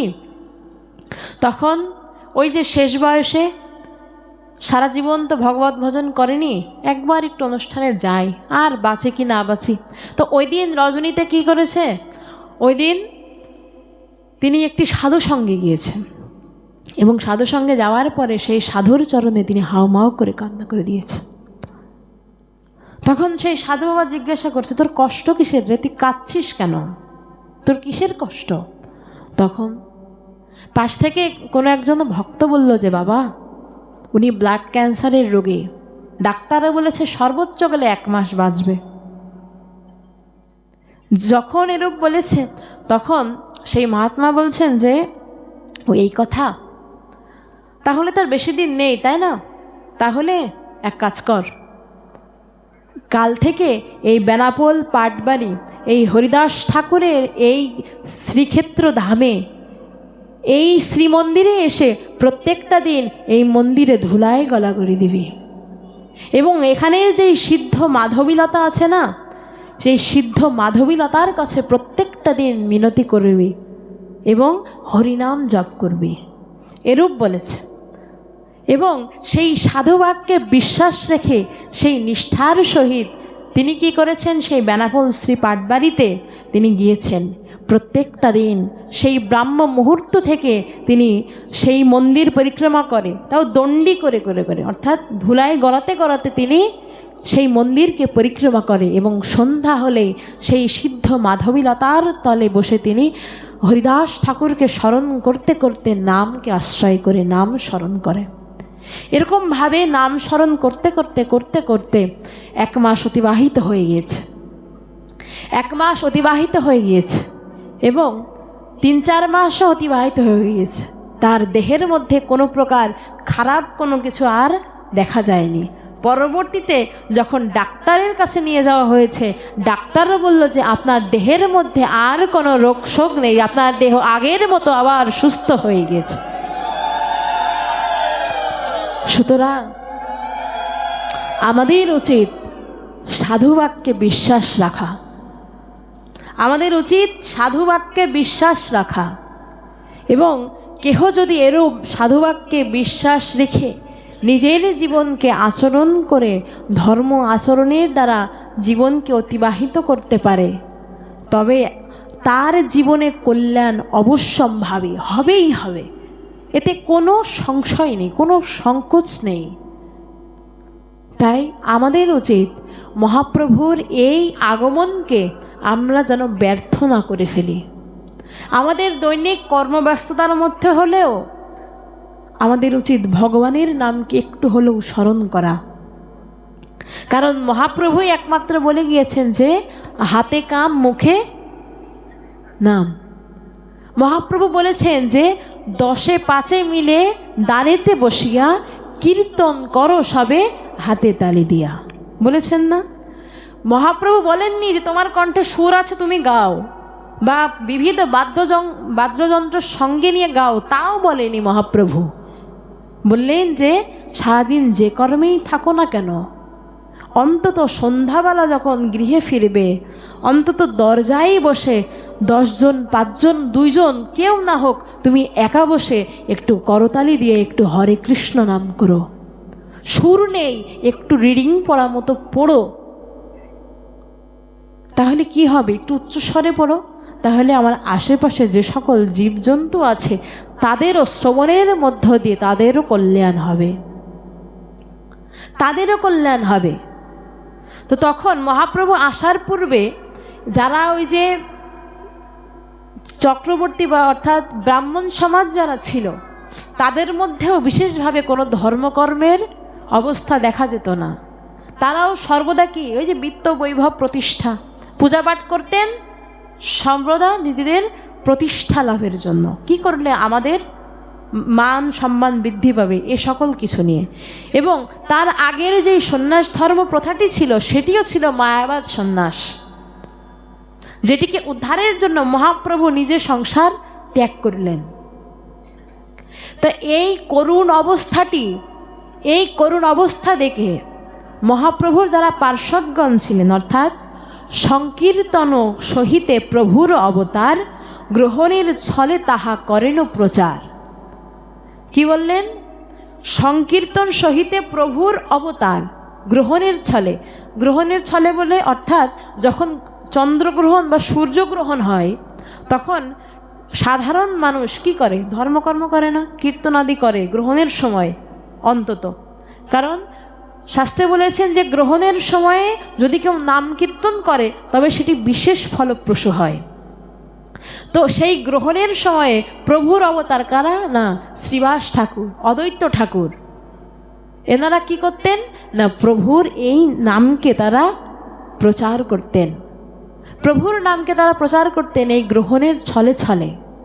এবং এতটাই নবদ্বীপের ভাগ্যাকাশে এতটাই দুর্ভোগ ছিল যে এই অদ্বৈত ঠাকুর তখন প্রার্থনা করত, প্রভু যদি প্রত্যেকটা দিন যদি গ্রহণ হতো এরকম, তাহলে না জানি প্রত্যেকটা দিন তোমার নাম স্মরণ করতে পারতাম। দেখুন কতটা দুর্ভাগ্য ছিল যে এরকম প্রার্থনা করছে। আমাদের কি এখন প্রার্থনা করা লাগে? কেন? কারণ মহাপ্রভু আচণ্ডালে দিয়ে গিয়েছেন, অনুমতি আমাদেরকে দিয়েই গিয়েছেন। কিন্তু তখনকার সমাজ ব্যবস্থাটাও এতটা সহজ ছিল না। তাই অদ্বৈত ঠাকুর ভাবত, আহা প্রভু, যদি প্রত্যেকটা দিন তুমি প্রত্যেকটা সময় যদি তুমি গ্রহণের মতো করে রাখতে, তাহলে তোমার নামের দ্বারা আমি বিশ্ববাসীকে একটু ভাসাতে পারতাম। তাই বললেন যে সেই নবদ্বীপে বৈষ্ণব অগ্রগণ্য অদ্বৈত আচার্য নামে সর্বলোকধন্য। এবার আসলো আমাদের সেই অদ্বৈত ঠাকুরের ভূমিকা, যে সেই নবদ্বীপে বসে বৈষ্ণব অগ্রগণ্য, মানে বৈষ্ণবের মধ্যে যিনি শ্রেষ্ঠ অগ্রগণ্য যিনি, তিনি কে? অদ্বৈত নামে সর্বলোকধন্য। বলি সে অদ্বৈত ঠাকুর কি? এটিই ছিল অদ্বৈত ঠাকুরের ভূমিকা। তা তিনি কি করলেন বসে? না, তুলসীর মঞ্জরি সহিত গঙ্গা জলে নিরবধি সেবে কৃষ্ণ মহাকুতূহলে। অর্থাৎ তিনি প্রতিনিয়ত সেই সুরধ্বনি গঙ্গায় গিয়ে তিল তুলসী দিয়ে সেই গঙ্গা জলকে প্রতিজ্ঞা করে তিনি মহাপ্রভুকে ডাকতেন, প্রভু এবার অন্তত এসো, প্রভু এবার অন্তত এসো, এই কলিহত জীবকে উদ্ধারের জন্য হলেও প্রভু তুমি একবার এসো প্রভু। তখন মা সীতাদেবী একদিন প্রভুকে ডাকছেন, প্রভু বিষণ্ণ মনে বসে আছো কেন? তখন অদ্বৈত ঠাকুর বলছেন, দেখো আমি কতদিন ধরে প্রভুকে ডাকছি, প্রভু তুমি এই বিশ্ব মাঝারে এসো, এই বিশ্বজীবের উদ্ধারের জন্য হলেও তুমি একবার হলেও অন্তত এসো, কিন্তু প্রভু যে আসে না। তখন সীতাদেবী বলছেন যে তুমি না জ্ঞানী, তুমি না ভক্ত, তোমার মধ্যে তুমি কিভাবে ভুল করলে? না কি ভুল করেছি?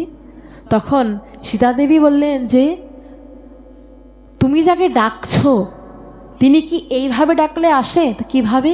না, তুমি এবার তাকে রাধানাথ বলে ডাকো, তুমি তাকে এবার কৃষ্ণ না বলে, ওহে কৃষ্ণ না বলে এবার ডাকো ওহে রাধানাথ, ওহে রাধানাথ একবার এসো, এই কলিহত জীবকে উদ্ধারের জন্য হলেও এসো। তুমি কৃষ্ণ বলে ডাকলে তিনি আসতেও পারে, নাও আসতে পারে, কিন্তু যদি তুমি শ্রীমতীর নামকে স্মরণ করে তাকে সাক্ষী করে ডাকো, তিনি না এসে আর থাকতে পারবে না।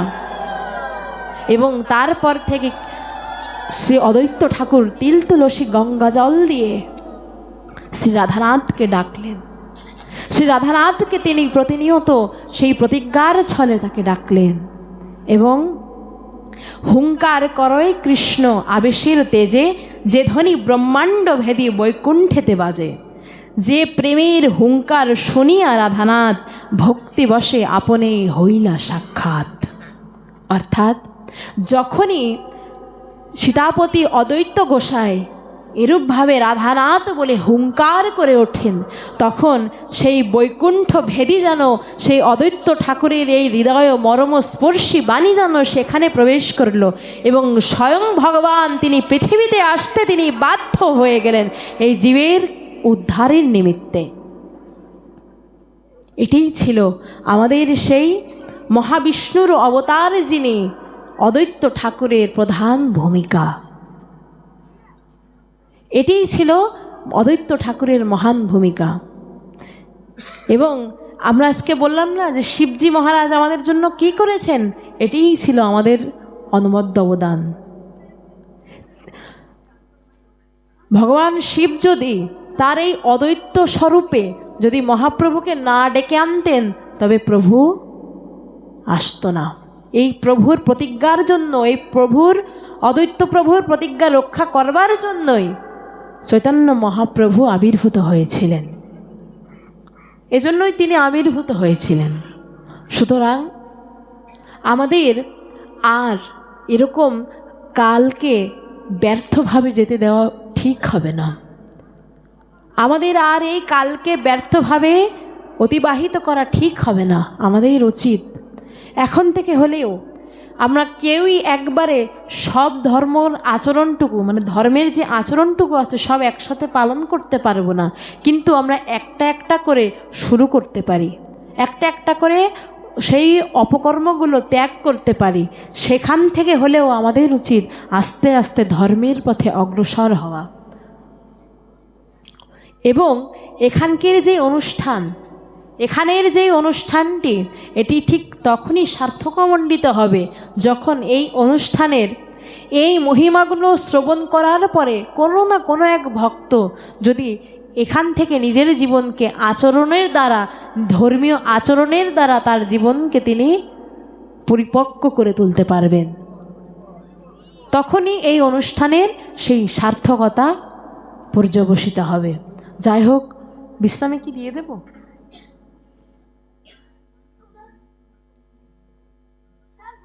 কয়টা বাজে?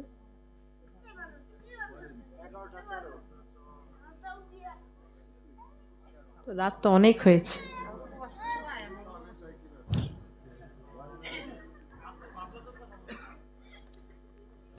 সুতরাং আমাদের উচিত এই যে আজকের যে মহামহিমান্বিত যে তিথি, সেই তিথিকে যেন আমরা অব্যর্থভাবে, যেন এই ব্যর্থভাবে যেন আমরা না ব্যয় করি।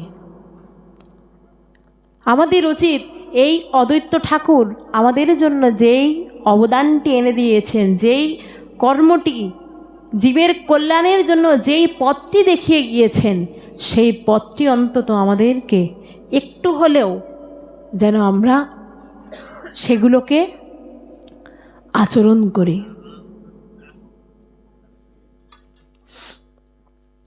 মহাপ্রভু বললেন, অনর্পিত চরিঞ্চিতাৎ করুণায় অবতীর্ণ কলৌ সমর্পয়িতুম উন্নত উজ্জ্বল রসং। বললেন যে সংকীর্তনের সহিতে প্রভুর অবতার গ্রহণের ছলে করেন প্রচার। আমরা সকলেই জানি পূর্ব যুগে যে সকল অবতারগণ এসেছিলেন তাদের সকলের হাতেই এক একটি অস্ত্র ছিল না? প্রত্যেকের হাতেই অস্ত্র ছিল। সেই ত্রেতা যুগে শ্রীরাম ভগবানের হাতে ছিল কি? ধনুর্বাণ, তীর ধনুক। এবং দ্বাপর যুগে ভগবান শ্রীকৃষ্ণের হাতে ছিল কি? সুদর্শন চক্র, অর্থাৎ ঐশ্বর্য লীলায়, মাধুর্য লীলায়ও ছিল, তবে সেটি প্রচ্ছন্ন। এবং এরূপভাবে প্রত্যেক যুগে যুগে যুগাবতারের হাতে এক একটি করে অস্ত্র শোভিত হয়ে আসছে। আমাদের মহাপ্রভুর অস্ত্রটি কি জানি আমরা? কলিযুগে মহাপ্রভু যে যুগাবতার হয়ে আসলেন, মহাপ্রভুর অস্ত্রটি কী ছিল? অনেকে বলে যে মহাপ্রভুর কোনো অস্ত্র ছিল না, অনেকে বলে নাম, অনেকে বলে প্রেম, এরূপভাবে মতান্তরে অনেকে অনেক রকম ব্যাখ্যা দেয়, কিন্তু শাস্ত্র কি বলল চলুন জেনে নিই।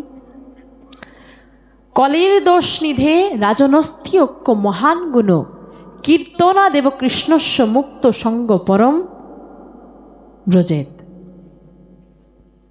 অর্থাৎ মহাপ্রভু বললেন যে কলির দোষ নিধে রাজনস্থি ঐক্য মহান গুণ, কীর্তনা দেব কৃষ্ণস্য মুক্ত সঙ্গ পরম ব্রজেত। অর্থাৎ পূর্ব যুগে আমি বিভিন্ন ধাতুর বিভিন্ন অস্ত্র ব্যবহার করেছি বটে, এই যুগেও আমার একটি বিশেষ অস্ত্রও আছে। এই যুগে এই জীবকে উদ্ধারের জন্য আমার একটি বিশেষ অস্ত্র আছে। কি? সেটি হলো আমার পার্শ্বদ্রূপ অস্ত্র।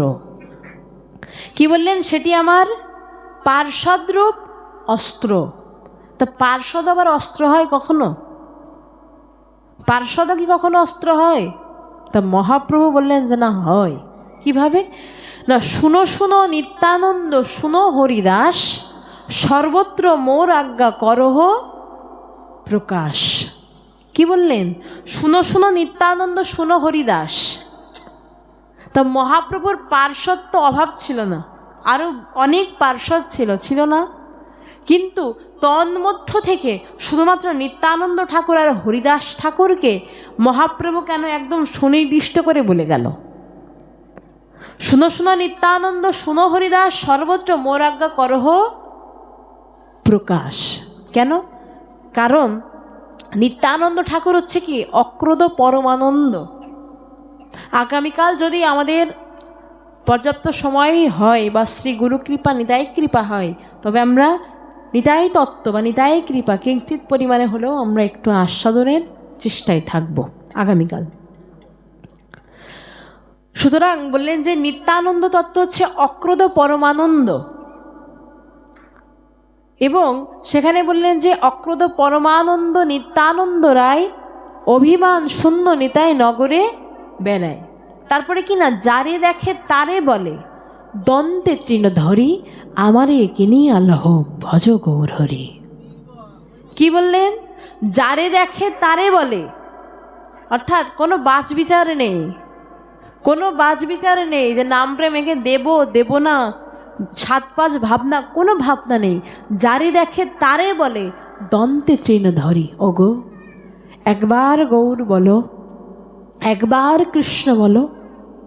যারে দেখে তারে বলে দন্তে তৃণধরি, আমারে কিনিয়া লহ। ওগো তুমি দরকার পড়লে আমাকে কিনে নাও, দরকার পড়লে তুমি আমাকে কিনে নাও, তবু একবার হলেও গৌর বলো, একবার হলেও কৃষ্ণ বলো, একবার হলেও বলো।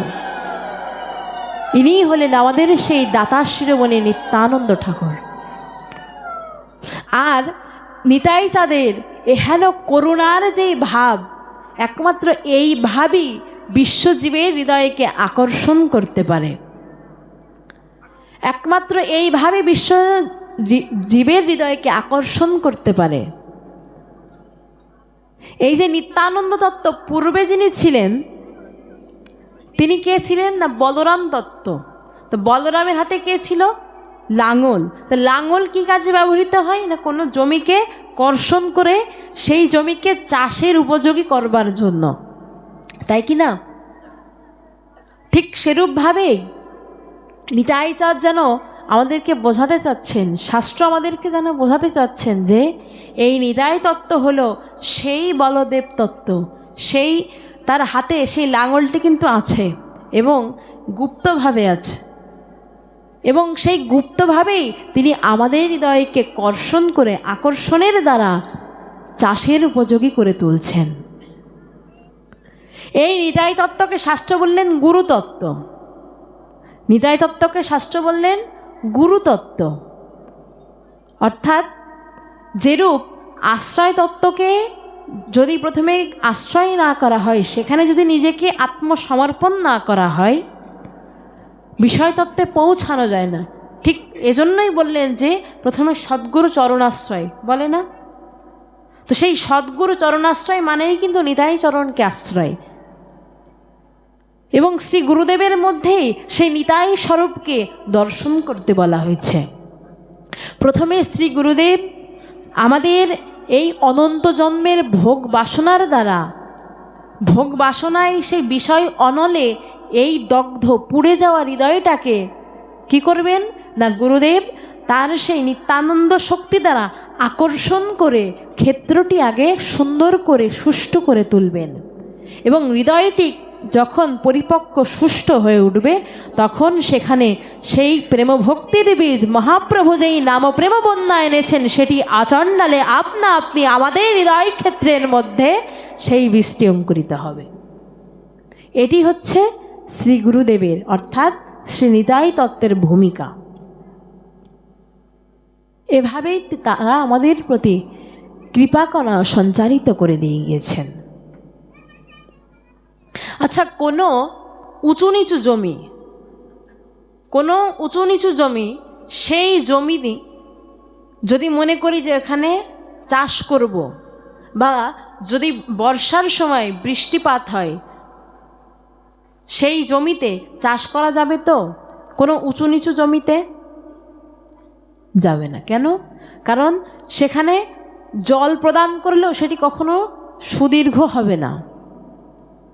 ঠিক এজন্যই শাস্ত্র আমাদেরকে বললেন যে যদি এই প্রেমভক্তির বীজ অঙ্কুরিত করতে যদি মনে একবার হলেও বাসনা জাগে, তবে এই হৃদয় ক্ষেত্রটি উঁচু নিচু থাকা চলবে না। তা উঁচু নিচু বলতে কি বোঝালেন? বললেন মান, অভিমান, প্রতিষ্ঠা, সম্মান এগুলোর লোভ দ্বারা যেন কখনো হৃদয় ক্ষেত্রটি উঁচু নিচু না থাকে। এই মান, অভিমান, পূজা পাঠ, প্রতিষ্ঠা যদি মনের মধ্যে জেগে ওঠে, যদি এরূপ ভাবনা যদি মনের মধ্যে জাগরিত হয়ে আমরা হৃদয়টাকে ক্ষেত্রটাকে যদি উঁচু নিচু করে ফেলি, তবে সেই ক্ষেত্রে কখনো ফসল উৎপন্ন হবে না। মহাপ্রভু বলেছেন আমাদের স্বরূপ বলতে গিয়ে, অর্থাৎ অনেকে প্রশ্ন করেন যে এই অভিমান কিভাবে ত্যাগ করব।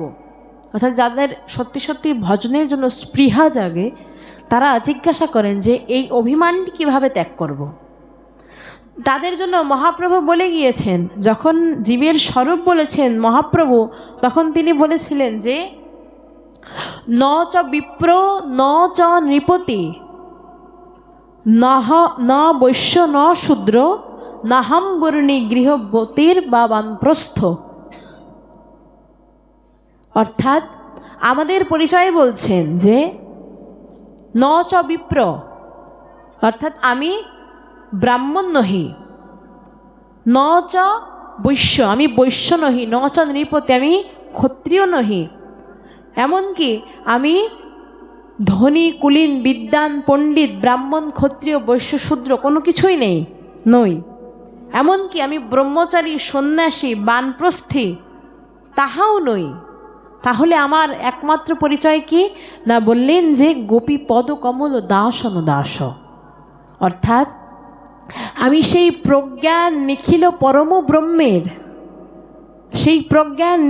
পরম ব্রহ্মের, যেই গোপীবেশ ভাব, সেই ত্রিভঙ্গ মুরারি, সেই বৃন্দাবনের নবকিশোর নটবর গোপবেশ ভাবেন, তার পদকমলের দাসন দাসী হচ্ছে আমার একমাত্র পরিচয়। এটি হলো আমার একমাত্র পরিচয়, পদকমলের দাসন দাস। যদি এরকম ভাব, যদি আমার পরিচয় যদি আমি জানি, কখনো আমার মধ্যে কোনো অভিমান জাগার সম্ভাবনা কি আছে? যদি আমি আমার নিজের পরিচয়, নিজের সামর্থ্য যদি আমি সম্পূর্ণটুকুভাবে জ্ঞাত হই, তাহলে কোনো অভিমান, কোনো অহংকার কি আমাকে গ্রাস করতে পারবে? এজন্য মহাপ্রভু আমাদেরকে যেই পরিচয় শিখিয়েছে, যেই পরিচয় আমাদেরকে জানিয়েছেন, সেটি আমাদেরকে হৃদয়ে ধারণ করতে হবে। এমনকি এই কলিহত জীবকে ধর্মটি আরও সহজ করে দেবার জন্য মহাপ্রভু তার রচিত যে সকল গ্রন্থ আদি ছিল, সকল কিছু তিনি কী করলেন? গঙ্গায় ভাসিয়ে দিয়েছিলেন। অনেকে সেটি বলে যে মহাপ্রভু তার প্রকৃত বন্ধুর পরিচয় দেবার জন্য এটি করেছিলেন। ঠিক, যে মহাপ্রভু তো প্রকৃত বন্ধু, এই পরিচয় দেওয়ার জন্য সেই লীলাটি করেছিলেন। এবং আরেকটি কারণও হচ্ছে যে এই সমগ্র জীব এত গ্রন্থ পড়বার সময় তাদের হাতে থাকবে না, এত সময় তাদের থাকবে না, এত ধৈর্যও থাকবে না। তাই যাতে তারা একটি বস্তুর মধ্যেই সমগ্র কিছুর নির্যাস পেতে পারে, এজন্য তিনি সমগ্র জীবের কল্যাণের জন্য মাত্র 8টি শ্লোক দিয়ে গেলেন। মাত্র 8টি শ্লোক। মহাপ্রভু বললেন, যদি কোনো ভক্ত বা কোনো সাধক যদি এই 8টি শ্লোক, অর্থাৎ যে শিক্ষাষ্টক বলে আমরা জানি, এই শিক্ষাষ্টকের 8টি শ্লোক মোতাবেক যদি কেউ জীবনকে পরিচালনা করে, তবে তার কোনো প্রকার সেবাপরাধ, বৈষ্ণবাপরাধ, কোনো প্রকার অপরাধী তাকে স্পর্শ করতে পারবে না, কোনো প্রকার অপরাধী তাকে স্পর্শ করতে পারবে না। কত বড় কথা বললেন দেখুন। মাত্র 8টি শ্লোক দিয়ে গেলেন, বেশিও না, 8টি। সেই শিক্ষাষ্টকের মধ্যেই সেই তৃতীয় যে শ্লোক ছিল, অর্থাৎ তৃণাদপি শুনিছেন তররীপ সহিষ্ঠ না অমানিন মানদেন কীর্তনীয় সদা হরি। অর্থাৎ ব্রাহ্মণ চণ্ডাল কুকুরান্ত করি দণ্ডবত কহিবেক বহুমান্য করি। শুধুমাত্র যে উচ্চবর্ণের কাউকে প্রণাম করতে বললেন মহাপ্রভু তা নয়, ব্রাহ্মণ চণ্ডাল কুকুরান্ত করি, কুকুরকেও দণ্ডবত করো, কুকুরকেও দণ্ডবত করো, দণ্ডবত করিবেক বহু মান্য করি, বহু মান্যতার সঙ্গে প্রণাম করতে বললেন মহাপ্রভু। একবার নামদেব, অর্থাৎ তিনি এতটাই নামনিষ্ঠ, তার নামই হয়ে গেছে নামদেব। সর্বদা তিনি ভগবত স্মরণ, ভগবত লীলা স্মরণ, তিনি সর্বদাই ভগবত সেবায় নিজেকে নিয়োজিত রাখেন। এবং তিনি এতটাই বৈরাগী, বিরক্ত সাধু যে তিনি প্রয়োজনের অতিরিক্ত কোনো কিছু তিনি গ্রহণ করতেন না। এবং বৃন্দাবনের সাধুদের যারা একদম উচ্চ পর্যায়ে বা যারা একদম নিষ্কিঞ্চনভাবে, নিষ্কপটভাবে যারা ভজন করেন, তারা কোনো কিছু চেয়ে নেয় না, কোনো মাধুকরী তারা নিজের কোনো ইচ্ছা তারা প্রকাশ করে না। যদি অযাচিতভাবে কোনো কিছু পায় তাহাই গ্রহণ করে থাকে। তো সেই একবার নামদেব কি হয়েছে, মাধুকরী থেকে এসেছেন, সেখান থেকে 2টি রুটি দিয়েছে এবং আলাদা পাত্রে একটু ঘি দিয়েছে। এবং তিনি তার লীলাস্মরণ আদি সম্পন্ন করবার পরে যখন প্রসাদ পাবেন, প্রসাদ প্রস্তুত করছেন, তো প্রসাদ প্রস্তুত করতে করতে করতে করতে একটা রুটিটি নিয়েছে, ঘি মাখাবে, মাখিয়ে তারপরে গ্রহণ করবে। তো মাত্রই হাতে নিয়েছে, পিছন থেকে একটা কুকুর কি করেছে, সেই কুকুরটি নিয়ে দৌড়, কুকুরটি সেই রুটিটি নিয়ে দৌড় দিয়েছে। এবার তখন যদি আমি থাকি, 2টা রুটি পেয়েছে কিন্তু, শুনুন, সেইখানে যদি আমি থাকতাম কি করতাম, নিশ্চয়ই লাঠি নিয়ে দৌড় দিতাম ওর পিছন, যে পাইছি মোটে 2টো রুটি, নিয়ে গেলে একটা, তা আমি খাবো কি? আমার মতন পাপাচারী হলে আমি এটাই ভাবতাম। কিন্তু যে সাধুর স্বভাব হয় কীরকম, তিনি লাঠি নেওয়ার ভয় বদলে তিনি ঘি নিয়ে দৌড়াচ্ছেন, যে প্রভু এই ঘি তো মাখাতে দিন, শুধু শুধু রুটি কিভাবে পাবেন, ঘি তো লাগাতে দিন। দেখুন সাধুর মাহাত্ম্য কীরূপ হয়ে থাকে। কুকুর দৌড়াচ্ছে রুটি নিয়ে, তিনি আবার ঘি নিয়ে দৌড়াচ্ছেন, যে প্রভু, কুকুরকে ডাকছেন কি বলে, প্রভু বলে ডাকলেন। এবং বহুদূর দৌড়ানোর পরে কুকুরটিও এক পর্যায়ে দাঁড়িয়েছে এবং সেই নামদেবও দাঁড়িয়েছে, এবং দাঁড়িয়ে আবারও সেই একই বাক্য, যে প্রভু সে ঘি তো মাখাতে দেবেন নাকি শুধু শুধুই রুটি পাবেন। এরূপ বলে যখন নিজে সেই রুটিটি নিতে উদ্যত হয়েছেন, তখনই সাথে সাথে সেই কুকুরের মধ্য থেকে স্বয়ং ভগবান তাকে দর্শন দিয়েছে, যে নামদেব, আমি তোমার ভক্তিতে সন্তুষ্ট হয়েছি, আমি তোমার এই যে সর্বজীবের মধ্যে যে ঈশ্বর বুদ্ধি, এই বুদ্ধিতে আমি সন্তুষ্ট হয়েছি। দেখুন সর্বভূতে ঈশ্বর বিরাজমান, এই বুদ্ধিটি, এই জ্ঞানটি আগে মনের মধ্যে জাগ্রত হবে।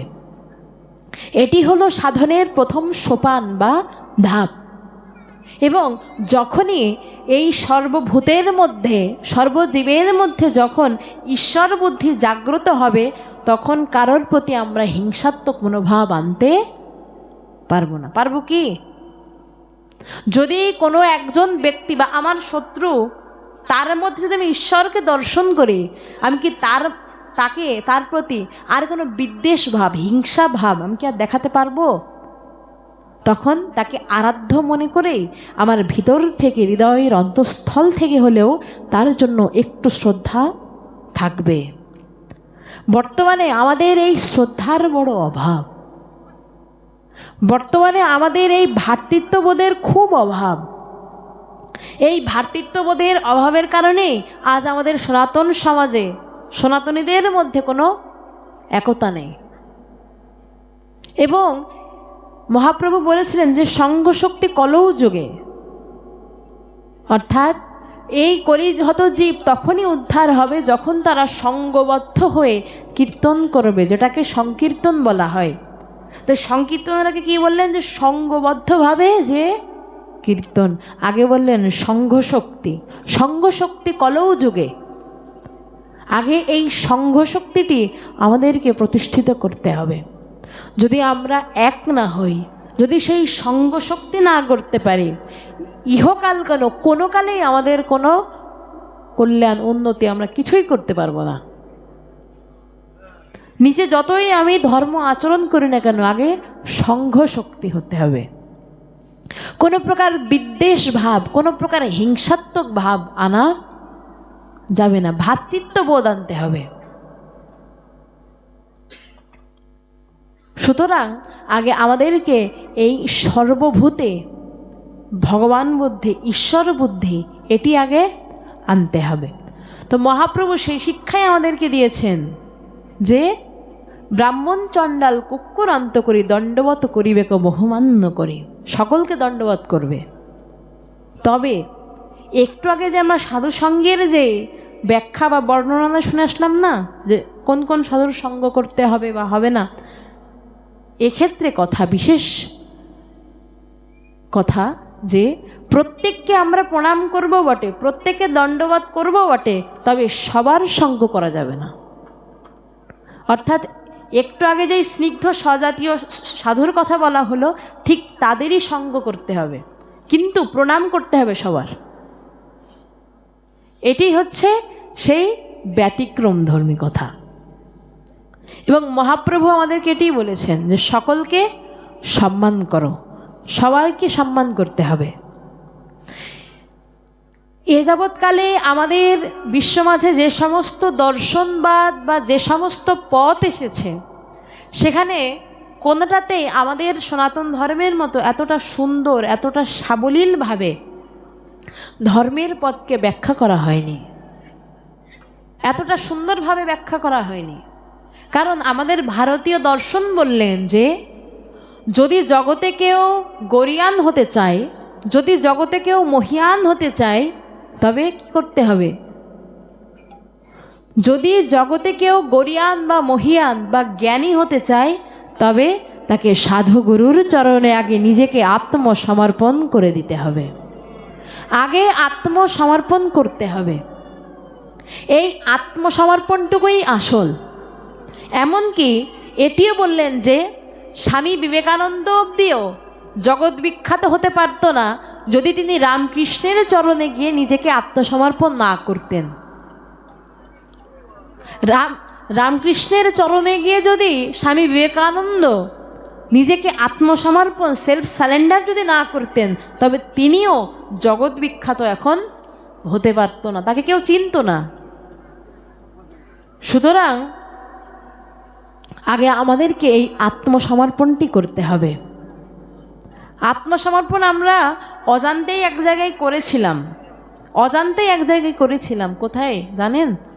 দীক্ষার সময়। দীক্ষার সময় শ্রী সদ্গুরুদেবের চরণে নিজেকে আত্মসমর্পণ করা হয়েছিল। কিন্তু দীক্ষার সেই মাহাত্ম্যটি জানা ছিল না, তো এজন্য তখন সেই বোধটি আর জাগ্রত হয়নি যে আমি আত্মসমর্পণ করেছিলাম। কারণ শাস্ত্রে বলেছেন যে দীক্ষাকালে শিষ্য করে আত্মসমর্পণ, অতএব কৃষ্ণ তারে করে আত্মসম। অর্থাৎ দীক্ষা অর্থাৎ আত্মসমর্পণ করা। সেই দীক্ষাকালীন সময়ে যখনই শিষ্য নিজের আমিত্ব ভুলে গিয়ে শ্রী গুরুদেবের চরণে নিজের সমস্ত সকল কিছু গুরুদেবকে সমর্পণ করে দিয়ে বলে দিয়েছেন, হে গুরুদেব, আজ থেকে আমিই তোমার। যখন এই আত্মসমর্পণটুকু হয়েছে, ঠিক ওই সময়টি কৃপা পাবার জন্য প্রধান যেই মুহূর্ত, মৌলিক যেই মুহূর্ত, সেটি তখন শুরু হয়ে গিয়েছে। সুতরাং আগে আমাদেরকে সেই আত্মসমর্পণটুকু করতে হবে, সেই আত্মসমর্পণটুকু করতে হবে। শাস্ত্রে বললেন যে নির্মাণ মোহ জীব সঙ্গত মন, অর্থাৎ আমরা সবাই একটু শান্ত হয়ে বসি, আলিঙ্গন আমরা পরে করতে পারবো অনুষ্ঠান শেষে।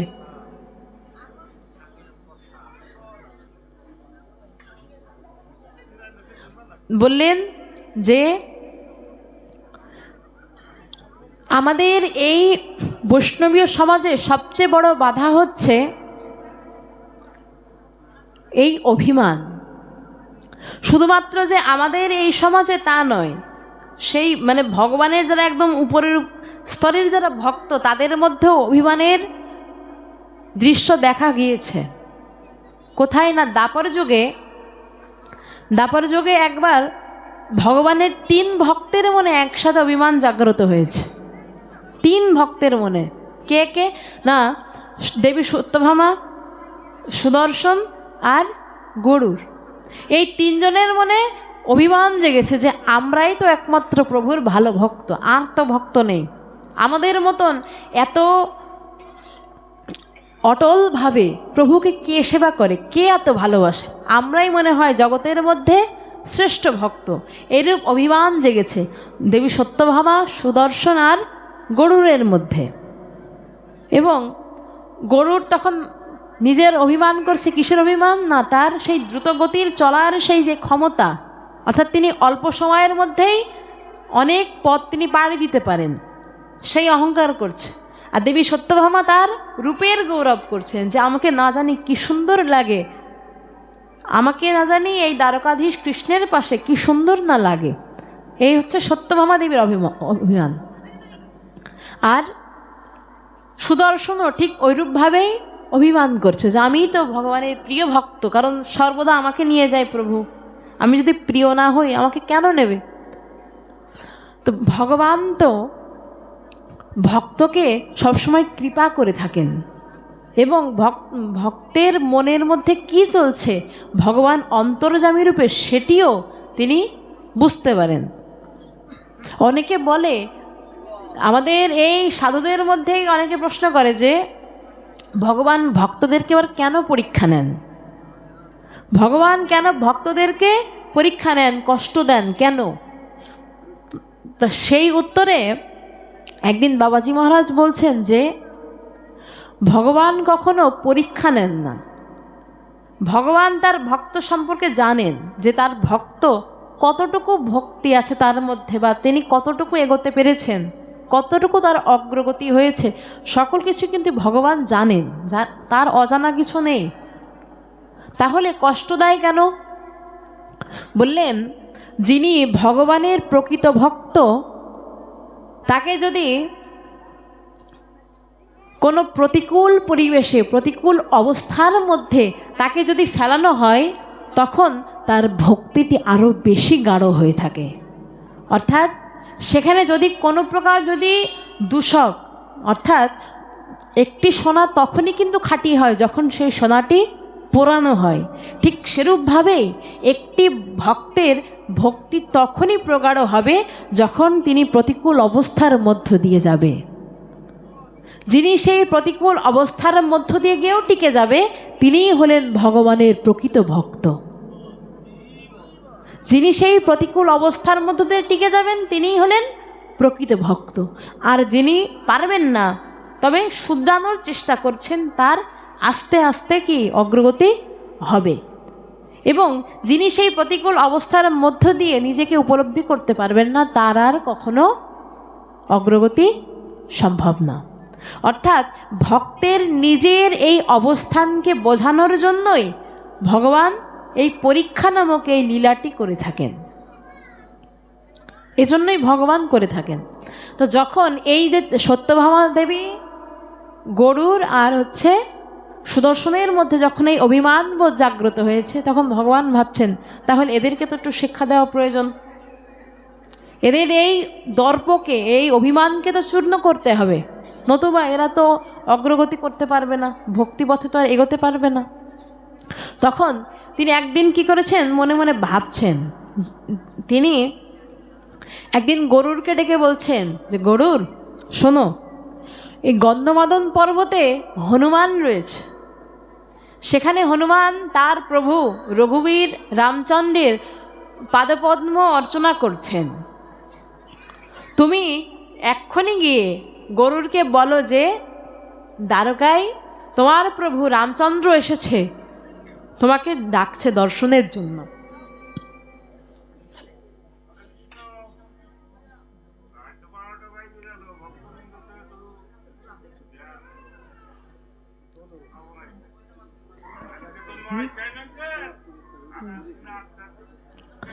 এজন্য এই লীলাটি বলেই বিশ্রামে দেবো, একটু শান্তি বসে। আমি তো একটু আগেই তো সংকেত দিলাম যে শেষ করবো কিনা, তখন তো বললেন যে চালিয়ে যেতে। যাই হোক, তো সেখানে যখন গরুরকে বলেছে প্রভু যে গন্ধমাদন পর্বতে হনুমান বিরাজ করছে, সেখানে তার প্রভু রঘুবীর রামচন্দ্রের সেবা অর্চনা করছে, তুমি এক্ষুনি গিয়ে বলো যে দ্বারকায় তোমার প্রভু রাম এসেছেন মা জানকীকে সাথে নিয়ে, তুমি তাড়াতাড়ি এসো প্রভুকে দর্শন করতে। এজন্য গরুর কি করেছেন, সাথে সাথে চলে গিয়েছেন সেই গন্ধমাদন পর্বতে। তখন আবার হনুমান কি করছিল, প্রভুর চরণ সেবা করছিল। এদিকে গরুর আবার অধৈর্য হয়ে যাচ্ছে, অনেকবার ডেকেছে তাড়াতাড়ি চলো, তাড়াতাড়ি চলো, আমি তোমাকে আমার পিঠের উপর করে নিয়ে যাব, চলো। এরকমভাবে বিরক্ত করছে, মানে তার আর পাদ পদ্মস্মরণ আর হচ্ছে না, বিরক্ত করছে। তো যখন বিরক্ত করছে, তখন হনুমান কী করেছে, তার লেজ দিয়ে সে গরুরকে এক ঝাপটা মেরে দিয়েছে। তো যখনই এরকম একটা ঝাপটা মেরেছে, সে সমুদ্রে গিয়ে পড়েছে। গরুর তো ভাবতো যে তিনি প্রিয় ভক্ত এবং তার এই দ্রুতগতি আর কেউ নেই, কিন্তু এহেন আচরণে তিনি বড্ড অবাক হলেন যে এ এবার কেমন ভক্ত, অর্চনা ছেড়ে তিনি যাচ্ছেন না, প্রভু ডাকছে। বললাম দেখুন, এখানে ভগবান যেন আমাদেরকে শিক্ষা দিচ্ছেন যে আগে আমাদের গৃহের যেই বিগ্রহ বা যে ঠাকুর আছে তাকে স্মরণ বা তার যে অর্চনা, সেটিই প্রধান, সেটাই হচ্ছে প্রধান। এই অর্চনাটি হচ্ছে ভজনের প্রধান অঙ্গ। অর্চনা ব্যতীত কোনো কর্ম সম্পাদনের জন্য যাওয়া উচিত নয়, সেটি ঈশ্বর দর্শন হলেও নয়, সেটি আমাদেরকে শিক্ষা দিলেন। তো হনুমান কি করলেন, তার অর্চনাদি শেষ করে তিনি দ্বারকায় গেলেন। এবার যখন তিনি ভেতরে প্রবেশ করবেন, সেখানে এবার দ্বারে রক্ষী হিসেবে আছেন কে, সুদর্শন। তো সুদর্শন তাকে থামিয়ে দিয়েছেন, দাঁড়াও, কোথায় যাচ্ছ? এখন প্রভু রয়েছে অপেক্ষায়। হনুমানের মনেও একটা বাসনা জেগেছে, আমার প্রভু এসেছে, কতদিন দর্শন করি না, প্রভুকে দর্শন করব। এরূপ ভাবনা নিয়ে তিনি দ্রুতগতিতে যাচ্ছেন, এদিকে আর বাধা দিচ্ছে সুদর্শন, কি একটা বিরক্ত। তো যখন সুদর্শন বিরক্ত করছে, হনুমান কি করেছে, সুদর্শনকে নিয়ে নিজের বাম হাতের বগলের নিচে রেখে দিয়েছে, দাবিয়ে রেখেছে। তাহলে সুদর্শন তার কিছু করতে পারছে না। এভাবে দুইজনের দর্পচূর্ণ হলো। এবার ভিতরে প্রবেশ করেছে, তখন প্রবেশ যখন করবে কৃষ্ণ, তখন বলছেন যে সত্যভামা তুমি একটু বসো তো, আমি রুক্মিণীকে নিয়ে একটু সেই ত্রেতাযুগের সেই রাম সীতা রূপে একটু বসি, হনুমান আসছে আমার প্রিয় ভক্ত, কতদিন ওকে দর্শন করি না। তো এরূপভাবে রুক্মিণীকে নিয়ে তখন ভগবান সেই নবদল দুর্বদল শ্যাম সেই রঘুবীর রামচন্দ্র হয়ে সেই দিব্যকান্তি ধারণ করে তিনি বসেছেন। যখনই সিংহাসনে পাশে রুক্মিণী দেবীকে সীতার রূপে বসিয়েছেন, সাথে সাথে হনুমান তাকে দর্শন মাত্রই দণ্ডবৎ প্রণতি করেছেন। এবং যখনই এরূপভাবে দর্শন করেছেন, তখন হনুমান তার প্রভু শ্রী রামচন্দ্রের স্তব স্তুতি করা শুরু করে দিয়েছেন। এবং স্তব স্তুতিগুলো শুনবার পরে তখন সত্যভামা দেবী বুঝতে পেরেছেন যে না, তোমার এই সীতার রূপেই, তোমার এই রাম সীতার রূপেই তোমার ভুবন আলো। আমি কে? আমার রূপের কোনো গৌরব নেই, আর আমার যা গৌরব, যা দর্প ছিল, তা সকল কিছু চূর্ণ হয়েছে। তোমার এই রাম সীতা রূপেই তোমার জগৎ আলো। এরূপভাবে ভগবান তার 3 ভক্তের এই দর্পকে চূর্ণ করল। সুতরাং যারা এই সাধন ভজনের পথে আছেন, তাদের সকলের উচিত যে এই অভিমানটিকে যেন আমরা একটু এড়িয়ে চলতে পারি। ত্যাগ করতে পারলে ভালো, কিন্তু প্রথম দিকে একটু এড়িয়ে চলা উচিত। যাই হোক, হরিকথা এখানেই বিশ্রামে রাখছি। যদি কোনো ভুল ত্রুটি রসাভাস অপরাধ করে ফেলি, তবে আপনারা আপনাদের সন্তান নিজজন মনে করে ক্ষমা সুন্দর দৃষ্টিতে দেখবেন। এবং সবশেষে আপনাদের রাতল রাঙা চরণে মাদৃশ্য অধমের এই মিনতি যে শ্রীচরণের ধুলা দ্বারা আমার মস্তক অভিষিক্ত করে প্রার্থনা করবেন যেন গুরু গৌরাঙ্গের সেবার মধ্য দিয়ে এই অধমের জীবন ধন্য করে তুলতে পারি। নিতাই গৌর সীতানাথ প্রেমানন্দে হরি বল।